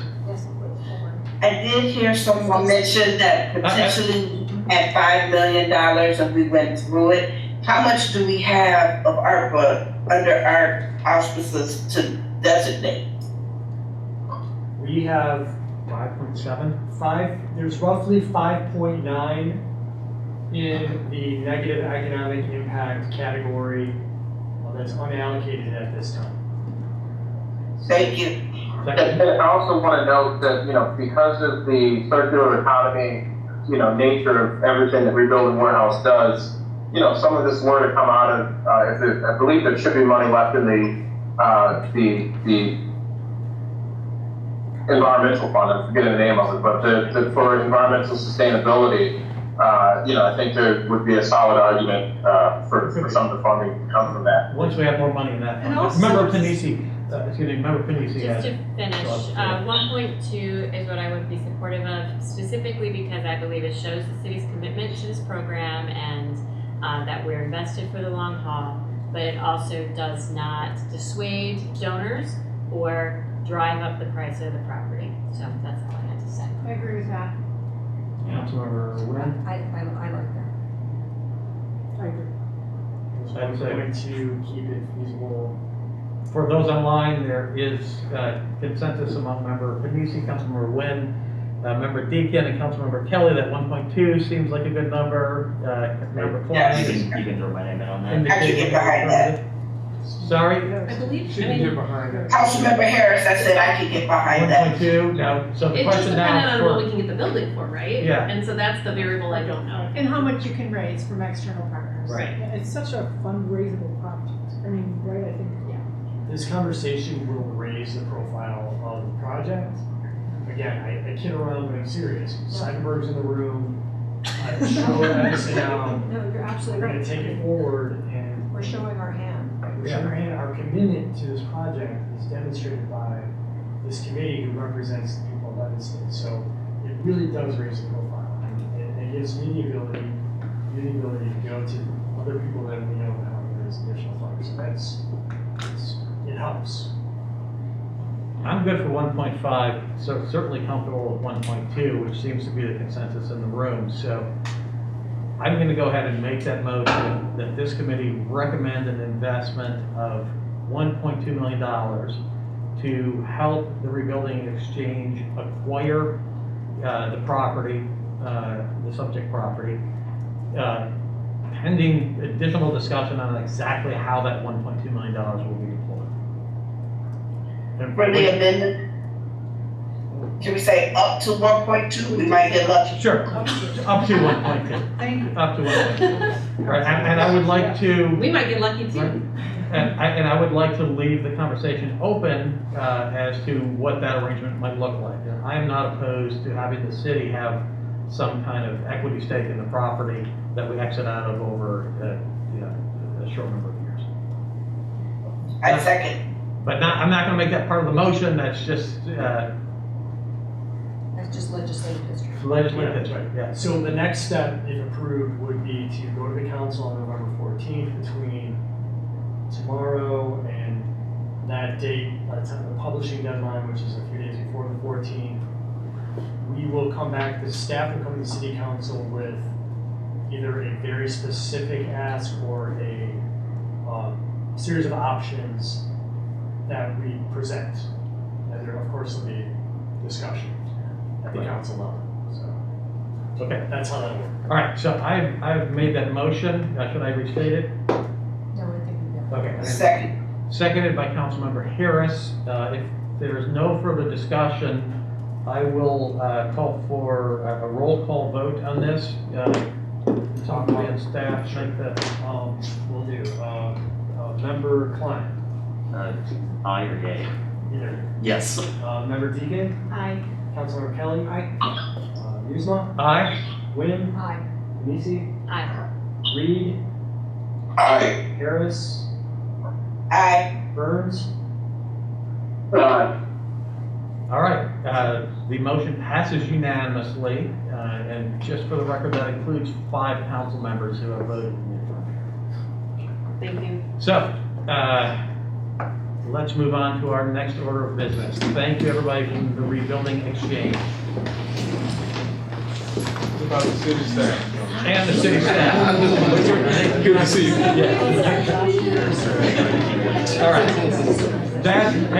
That took some time to discuss tonight, but I think that discussion was well worth it, given the importance of the program and the track record of success that we've experienced, that we've seen with them over the years. So, next item of business, Soul and Smokes request for financial assistance. If somebody would like to make a motion on this. I make a motion that we move forward to discussion the proposal before us from Soul and Smoke. Second. It's been moved by Member Deacon, seconded by Member Klein. So the item is now open for discussion. Do we have a presentation? Because I know there's a lot of information in our packet as well. Yeah, the main presentation is in the packet. I'm not going to go through it with you, but we prepared a statement that we'd like to read. Okay. Perfect. I know most of you know us, but for the sake of those that don't, I'm Heather. I own Soul and Smoke with my husband DeAndre. We're longtime Evanston residents. Our kids are growing up here, and we now own the building at 1601 Payne, which is the home of Soul and Smoke.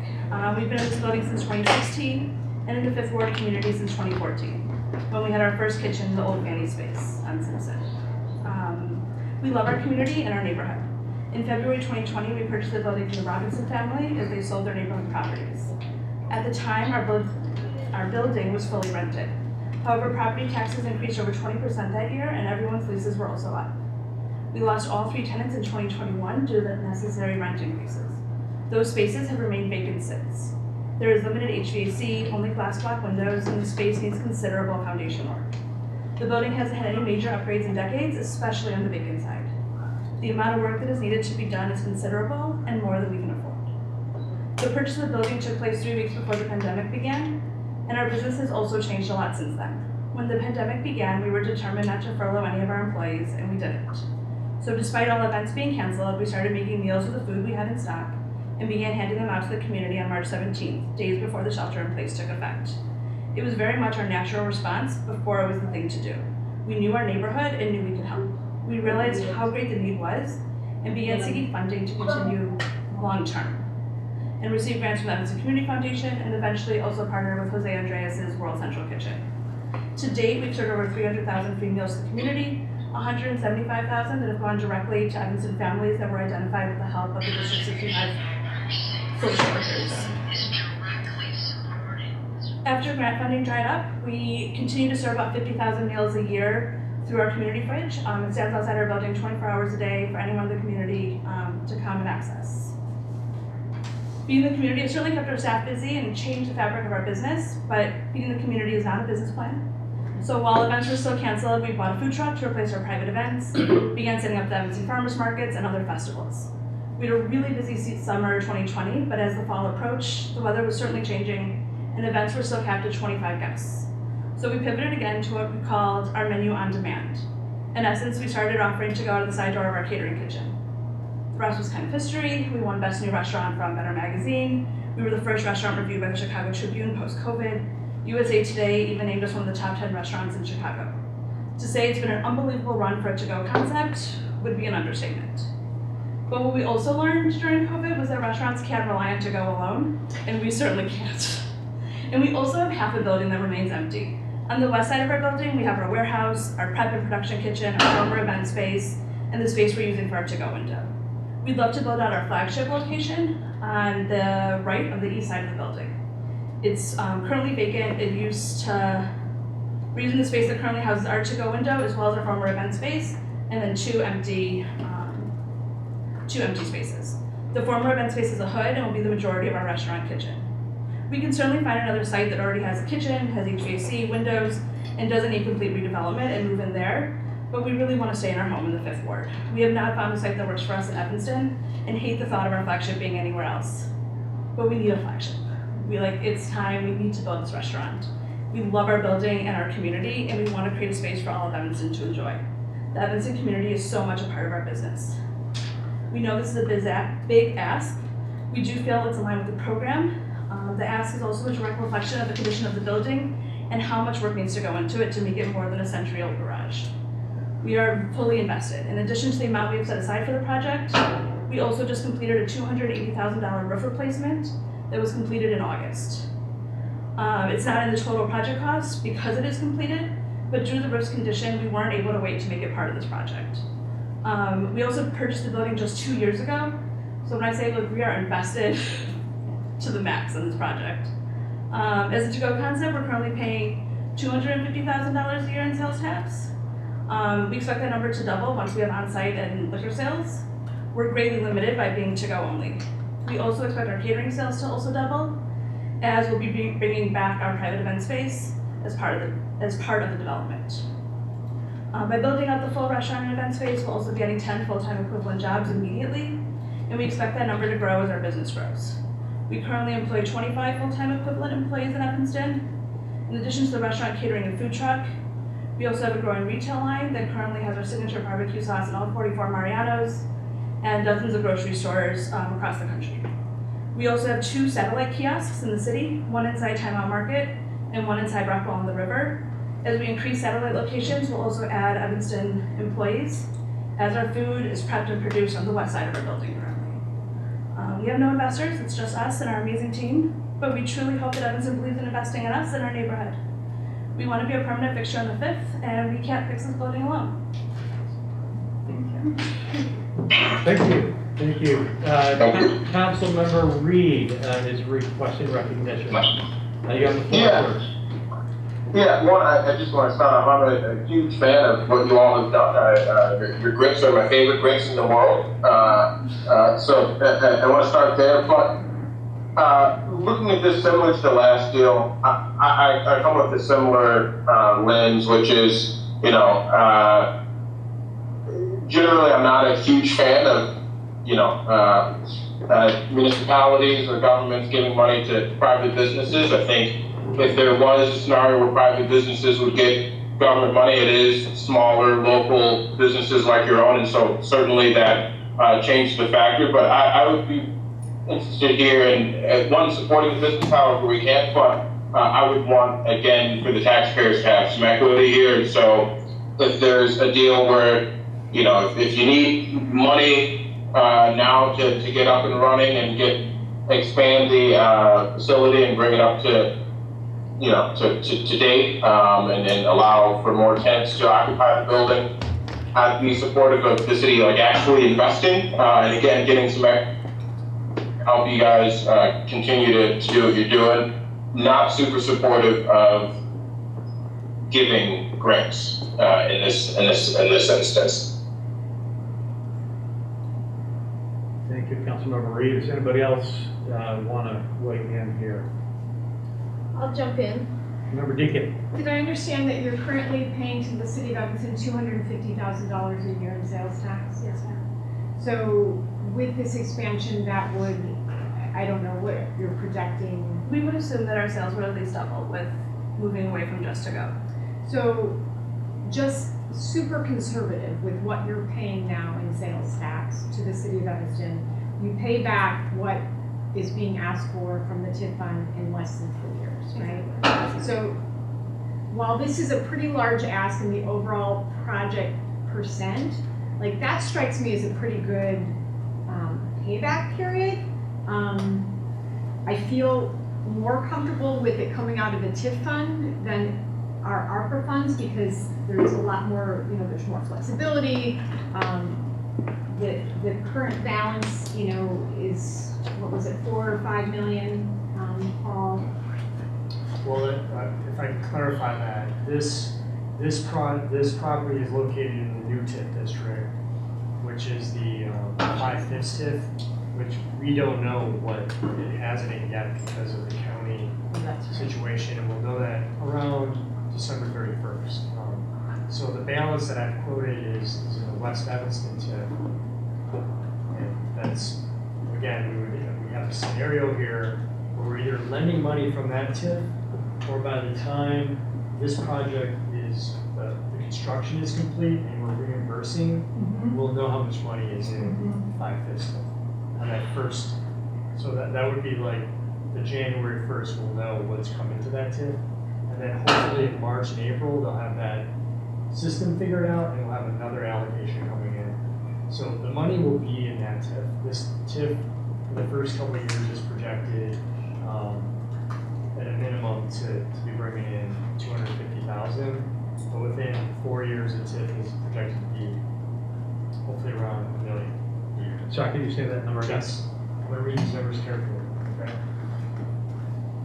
So the first 2 years in aggregate, around $250,000. It needs to get started and when development starts happening, like this project, for example. By the way, this will be reassessed when it's expanded. And unfortunately, for them, they're going to pay more taxes. Unfortunately for us, we'll have greater revenue. But in year 3, our consultant projected that the TIF now starts generating around $500,000 a year. And that's because that triennial happens. And you go out 3 years beyond that, now we're generating somewhere in the range of 1.5 to 2 million a year. Also, if you remember, we maneuvered to create a district that included some properties relatively controversial, but we were trying to make sure that we were funding the affordable housing piece and small business expansion. So there's a building called the Truly, which will generate a significant sum relatively quickly. So to recap, there will be enough money being generated in the 5/5 TIF in a short period of time. The balance exists today, and the West Evanston to support it. Not only the doubling of sales tax, but also property tax will have a very quick payoff. Doesn't mean that we shouldn't have clawbacks to address Councilmember Kelly's concerns in the past. Job covenants, we want to make sure that Evansonians are working in this facility. And I know they'll want to hire Evansonians because it's best to have your employee base nearby. And other things that this community may come up with. But the ask of $650,000 is a pretty big chunk of the first few years. Yeah. Correct. And of the total project cost, it's about 44%. But it's coming from the west end, which it's not. But for now. Yeah, And it's that would be 7,000. reimbursed when the 5/5 is. Right.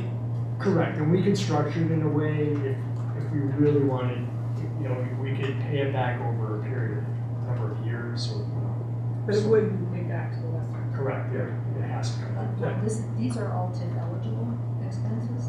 Yes, I know I'm gonna assume that the memo would never have been, this would never have been on our agenda. correct, you'll notice the way it says, Soul and Smoke is seeking funding, it doesn't say staff recommends. We're getting away from the idea that staff is gonna recommend. But what I can do on the floor is say, we've examined this for TIF eligible expenses, we spent some time, is Rebecca here? Yes. Rebecca, if you could stand up and introduce yourself. Long-time Evanston resident and been working at Soul and Smoke for almost 2 years now, and hoping I don't know, do a lot of things, but we, put together the budget, and almost 75% of the budget of the whole project is leasehold improvements, just improving the building, things that we'll not take with us. Right, So we're on for a lot less than that. So I bring it up because we spent some time kind of debating what's tip eligible and not. My colleague Neil Reeves, we built a new system that I'm going to sometime soon present to the committee so you can see how we're taking in applications. They were our first, they were our guinea pig, so to speak. Didn't go completely smoothly as expected, but it's going to be a really good system. And why am I giving you all this detail, Councilmember Wynn? The short answer is yes. These are Councilmember Reed was, still had his hand raised. Yeah, thank you. I love businesses like Soul and Smoke. I actually particularly love Soul and Smoke. I also want us to get away from, I heard, I think it was one of our committee members mentioned that, if they double their sales tax, this will be a return on investment, in a few years, which I don't think we should look at this like, this isn't an investment that, is, unless there's some but-for clause here that but-for the city making this investment that would not expand naturally, would not be able to get this financing elsewhere, then you could say maybe that 250, the doubling of the sales tax would be a direct return on investment. But, they make good food. I think they've got a good model. They have been innovative. I think that eventually the business will grow naturally and at a pace that maybe makes sense for the business. And again, I support making this investment, but I think we should look at it as an actual investment and not just, I don't think the sales tax,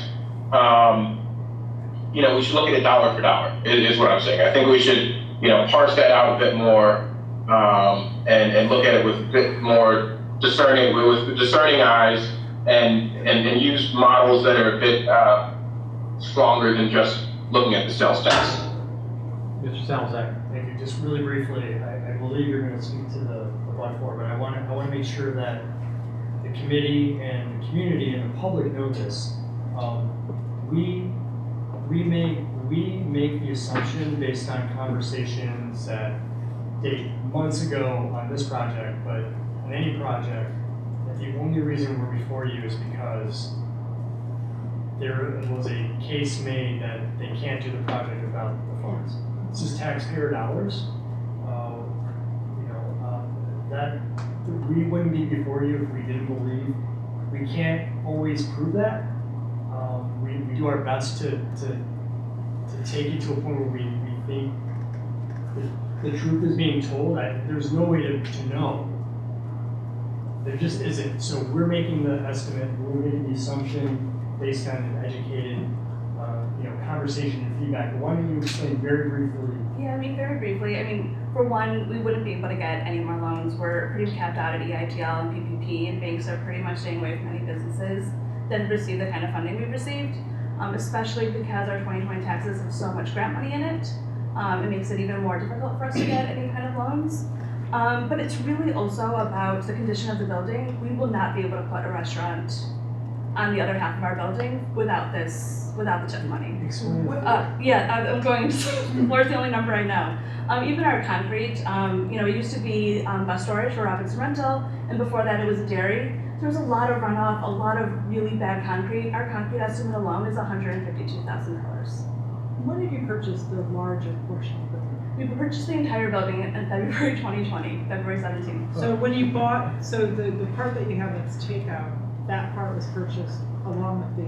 Exactly. So why did you buy it at such a big building? It's enormous. Robinson Rental was selling all of their property. We had a right of first refusal on our kitchen, and she had someone else who wanted to buy the building. It was either we buy it or someone else comes and kicks us out of our kitchen. So, did you project, were you planning, did you think that you would raise? We did, we had tenants, and we were originally planning on an event space. We were caterers pre-pandemic. We definitely thought we would just make it a blank event space, and that's what was gonna be on the other half. but everything has changed. So now instead of an event space, it'll be a. Yeah, and I mean, even part of the concrete, apparently there's a concrete shortage, there was a concrete strike, the concrete pricing, like $152,000 to fix the floor. And you have two other locations? We have 2 kiosks. We're inside Timeout Market and the West Loop, and we're inside Rockwell on the River in Avondale. Before I recognize Councilmember Reed again, is there anyone else here in the room? Councilmember Wynn. Well, I don't know that, looking at your numbers reminds me of the decision we had to make about getting Trader Joe's into Evanston. And there was a $2 million gap there that we had, there was no other way. Trader Joe's had already left us at the altar 3 times. They had their formula. They had flown their folks in from all over the place and said, no, this is the formula, and we don't vary from it at all. No matter how many times we told them, we are your customers.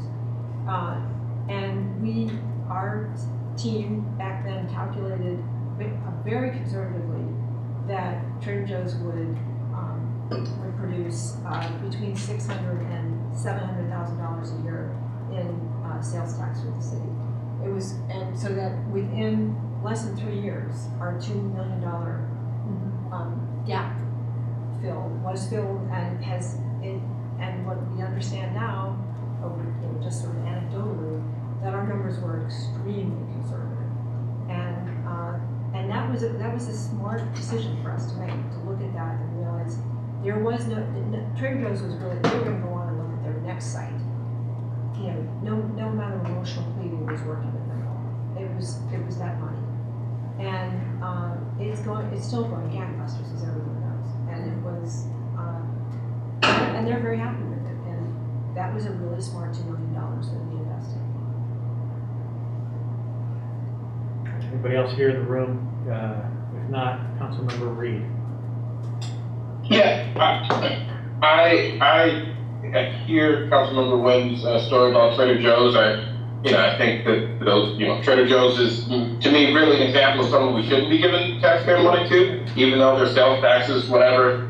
They made great money being here, and the market being here was just as profitable for them. In fact, far more profitable for them than it was for us. And I do think those are examples of, I don't think this has really tested this idea that giving taxpayer money to private businesses really does, have the return on investment that we think it quite often does, and that, that same return wouldn't have maybe happened through some other courses. And again, I really support a local small business like this. I wonder why do you feel you need to expand now so quickly? Why not, give it a couple of years for your business to continue, as it is, and then make the investment 2-3 years down the line? And what is the pressing need for this to happen now for you all? And really, what is the pressing need for the taxpayers to make this investment in your business now? I mean, to be totally honest, Evanston's our only location where we don't have dine-in seating. We have a full staff, a full capability of having all the food, but we're limited in customers. It's the location that, not to say that I'd have to close it, but for 2-3 years of just being to go, I'd be in a pandemic for another 3 years.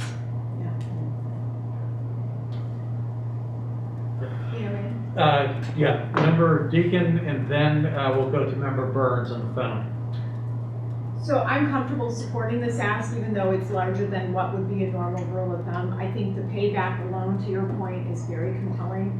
I think I don't recall the gentleman's name who spoke during the public comment, but I think he was spot on. Like, if we can't support a business like this is exactly, in my mind, the type of business and what we should be doing with tip dollars. And so while it's a large ask as it relates to the total project cost, if we have the appropriate clawbacks, and I don't know if we have those set or if there's discussion there, but I would support this. Councilmember Burns. I just wanted to say that I agree with the Councilmember Reed that anytime public funds are given, especially to private businesses, that there should, the but-for should be applied. And as Paul said, it has.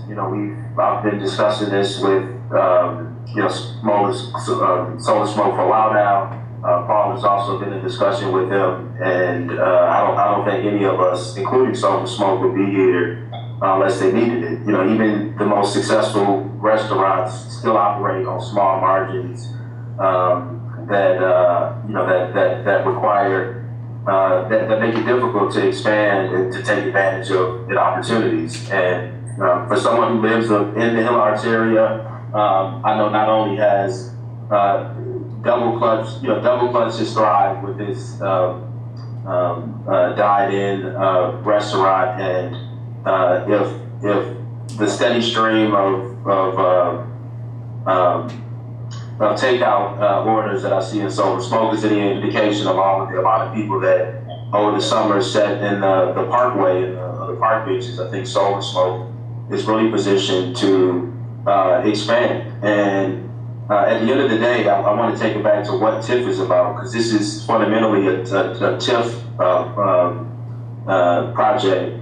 TIF is about leasehold improvements. That's one of the biggest eligible expenses. It's specifically meant for leasehold improvements so that it improves the EAV, which this will, and so that the investment that the city makes cannot be taken away if the business decides to move. And so whether Solar Smoke is here, we're invested in this neighborhood, we're investing in its built environment, and that's exactly what TIF is meant to do. I would also argue, as one of the other committee members did, that this is a successful business. They've shown that, and I think that's definitely the businesses that I want to bet on, and will continue to bet on, the ones that have shown success, shown the ability to adapt, to grow. Again, they started off as a catering company, and through adaptation and kind of reading the market, have turned into a successful barbecue restaurant that we have the ability to accelerate their growth and reap the benefits, both through sales tax, property tax, everything that's been explained here. So I do think, again, we can talk about what the terms are, but this is exactly the way that TIF dollars should be used. Thank you, Member Burns. We have Councilmember Ravel and then Councilmember Reed. I'm sorry, Kelly. It's getting late. My point was going to be, it's getting late, so I'd like to wrap this up fairly soon, I hope. Yeah, I'll make it so.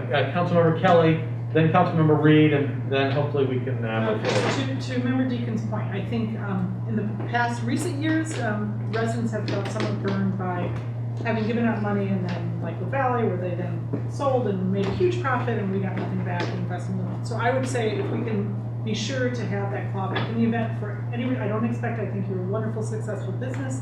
But should that building sell, that is an up and coming block. That's a hot big, that block is happening. That's gonna be worth a lot, that property. But so if that should, I would ask that we absolutely have that written into this, that we recoup our money should that building sell or the business sell or something, that's in there. And Councilmember Reed, are you suggesting that you would like some portion of reimbursement? Yeah, I would like us to, if the tax, I'm sorry, I'll wait my turn, but yes. Well, I did want to know, I want to ask you whether, or like a percentage of reimbursement, can you speak to that more explicitly? I don't know if this is the best place to, kind of hash it out, but yes, any kind of, working with staff and the team at Solar Smoke, I think that if the taxpayers of Evanston are going to make this kind of investment in their business, understanding that the private market would not make this kind of investment now by their own admission, I think that we should share in that success more than we would under the circumstances if the private market were to make this kind of investment. Because if they were able to get a loan from a bank and leverage their own capacity, more now, we'd still see this, increase in sales tax, increase in property tax, and I'd be ecstatic about it, and I'd order even more shrimp and grits from them than I already do. Be happy to go sit there and do that. But, if we are the only, game in town that is willing to make this kind of investment, I think we should see an increased return for that. And that's all. Councilmember Reed, as a point of information, I'd like to ask the folks from Soul Smoke to clarify their capital stack here. And the way I look at it, you do have some financing. Yes, a lot of it. We have all our equipment financed, we're planning on financing our FF&E. But so they're, you know, We're pretty tapped. you're pretty And then tapped. we're using EIDL money for Right. the cash. And you can't tap anymore, which is why you're coming to the city. Exactly. Right? It's not as if the city's paying for Which- 100% of everything. The point holds, it's almost $1 million, it's, $6.5 thousand, Yeah. or $650,000. Okay, Member Panisi.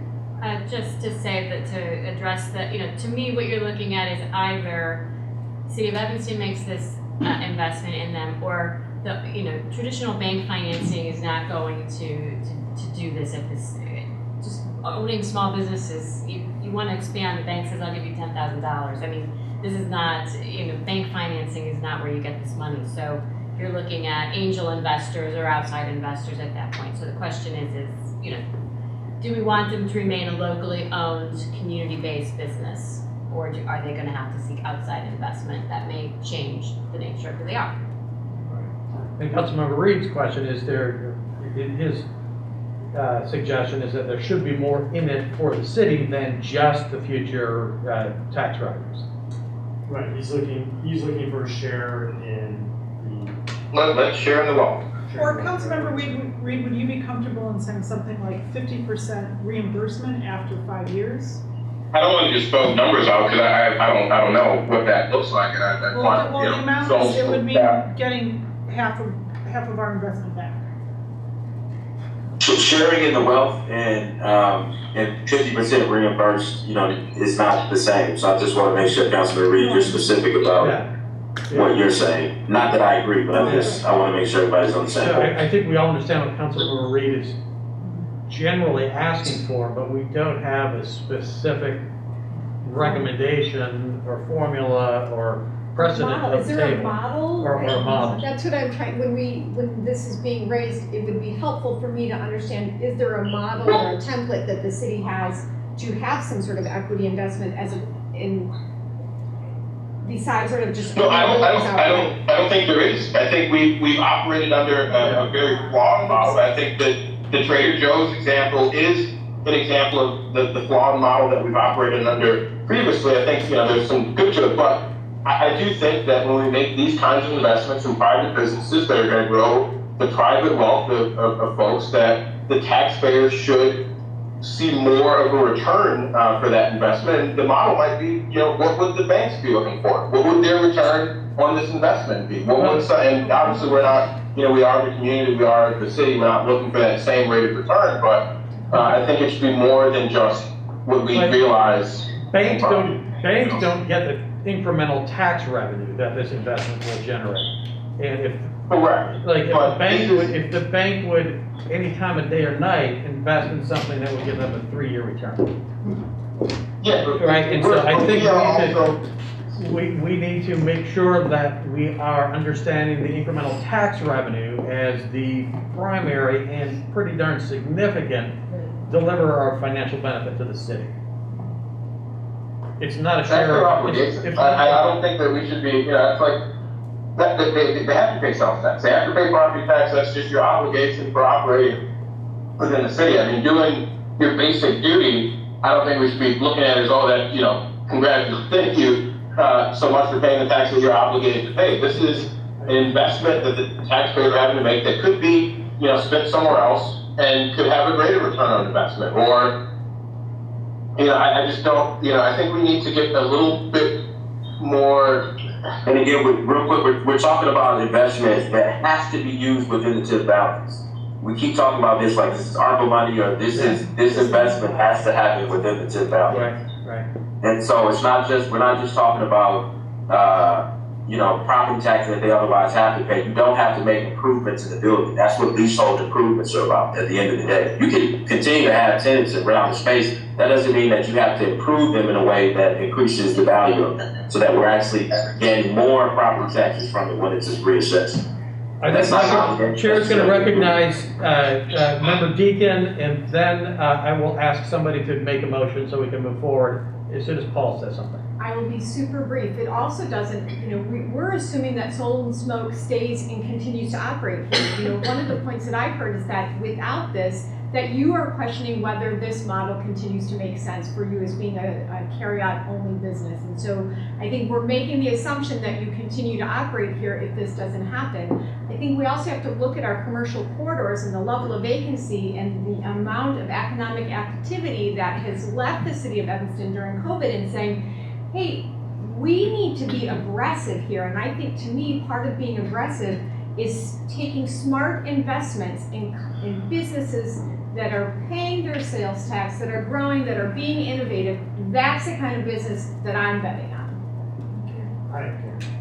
And if I can just close out one last thing, because I support this, in some fashion. So I don't want to, again, I still want to be able to get my grips from Soul and Smoke and come in with a smile. But I do think that there's also the investment in infrastructure, investment in tons of other things that only the city can do that can make an area just as attractive as doling out the money directly to a business. And so I think we just need to start thinking about how we can take care of the things that only we can do and that we can do best, and do that better than any other city, and create an environment that naturally attracts good businesses like Good to Go. I'm sorry, thinking Mayford, like Soul and Smoke. Yeah, I'll end that for you. Thank you. And Chair, please quickly, if I may, I want to highlight the fact that when TIF plans are created, there's a reason why there's different categories. One of them is infrastructure improvements, but the other oftentimes is to support business. So as we develop budgets for TIF plans, we consider investments in all of those areas, but it also includes supporting businesses in this way. Thank you, Chair. Thank you. Okay, Chair's going to recognize Mr. Zolzak and then request somebody to make a motion so we can move forward. Thank you. So first and foremost, I want to recognize that Councilmember Reed's idea is not a bad one necessarily, and we can talk about that maybe in a different context if we're talking about the city as an investor in a business, a business that's looking for startup funds, and that's something that cities don't do very well. But what I want to stress, and we can talk about the creativity, that's another way for us to get a return on the investment, and so on and so forth. But I want to reframe this and take it back to the very beginning of the conversation to emphasize what Member Deacon said. We are making the assumption that this project does not move forward without TIF investment. So that $250,000 doubling of sales tax, and not doubling, but you're adding a third more staff, that does not happen according to our kind of overlook of this project and the feedback we're getting from these business owners. They can't invest in the project. So that doesn't happen. So they have a carry-out restaurant, they rent out the space to somebody else, and we're not talking about any of these other things. The return only happens if we give them a tip. So again, it's the but-for at its core. And I'm just emphasizing something you said, but it's really important, and that's why we're here tonight. We're making that assumption. Okay. So there's a motion to discuss this, but not a motion on the actual dollar amount or a recommendation. So the chair will entertain such a motion. I move that we move to the city, we recommend to the city council to approve the allocation of $650,000 of tax increments financing to assist with Soul and Smoke's restaurant expansion at 1601 Main. I second with the friendly addition that we ask staff to come back with their list of provisions, clawback, whatever those are called, that they bring those before city council for city council discussion. We have committed to that in the memo. There was a formatting, it's jumbled up, but one of the things we talked about and we got agreement on with the Soul and Smoke leadership is that they are not going to appeal their taxes for a period of X number of years, because if you do that, then you negate the impact of the TIF, right? Secondly, we said that they are going to agree to share proportionally a percentage. We have to figure out that calculation. Proceed, if they were to sell this property within a period period of time. We have 5 years.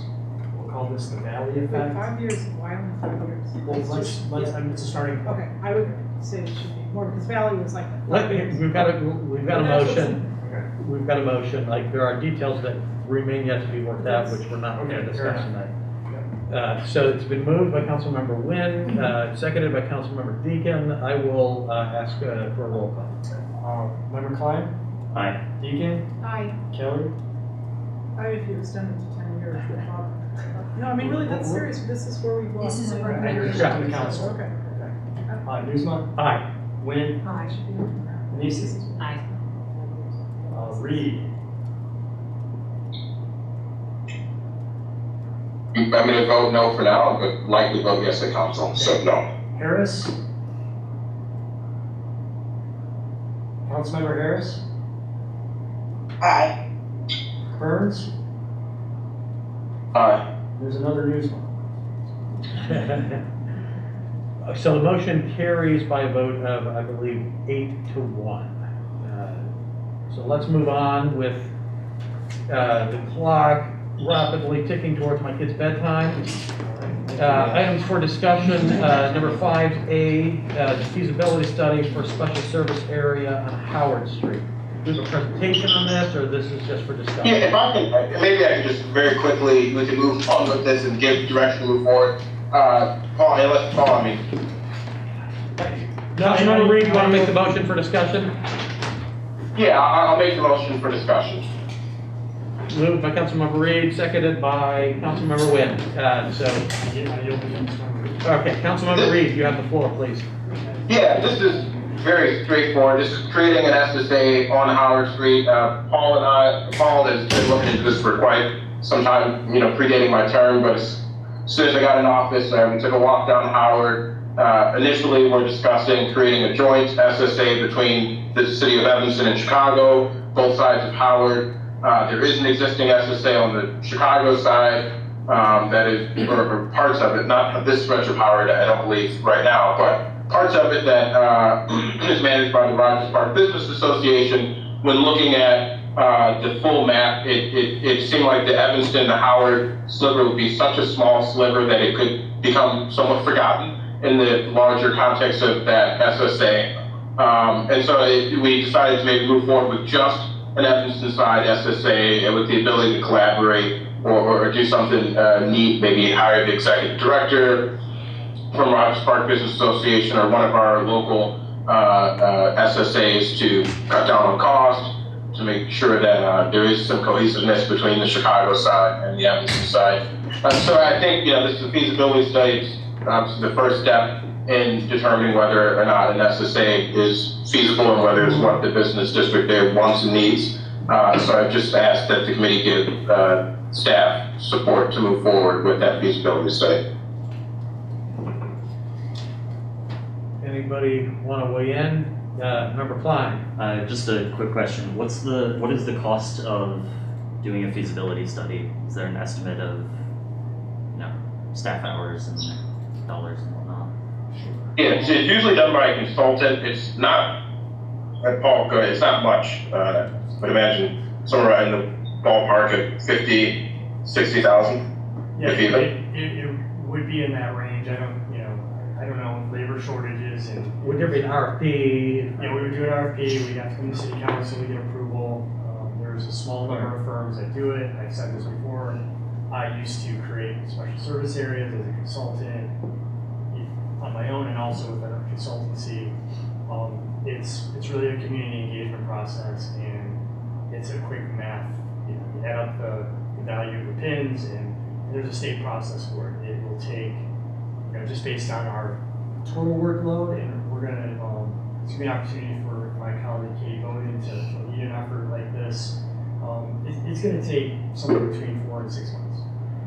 Before you really quickly is the map on the Chicago side. You can see that the SSA runs Sheridan to Ridge. We're talking about the area that goes along the red line tracks. It's in the memo. It extends west to Asgard.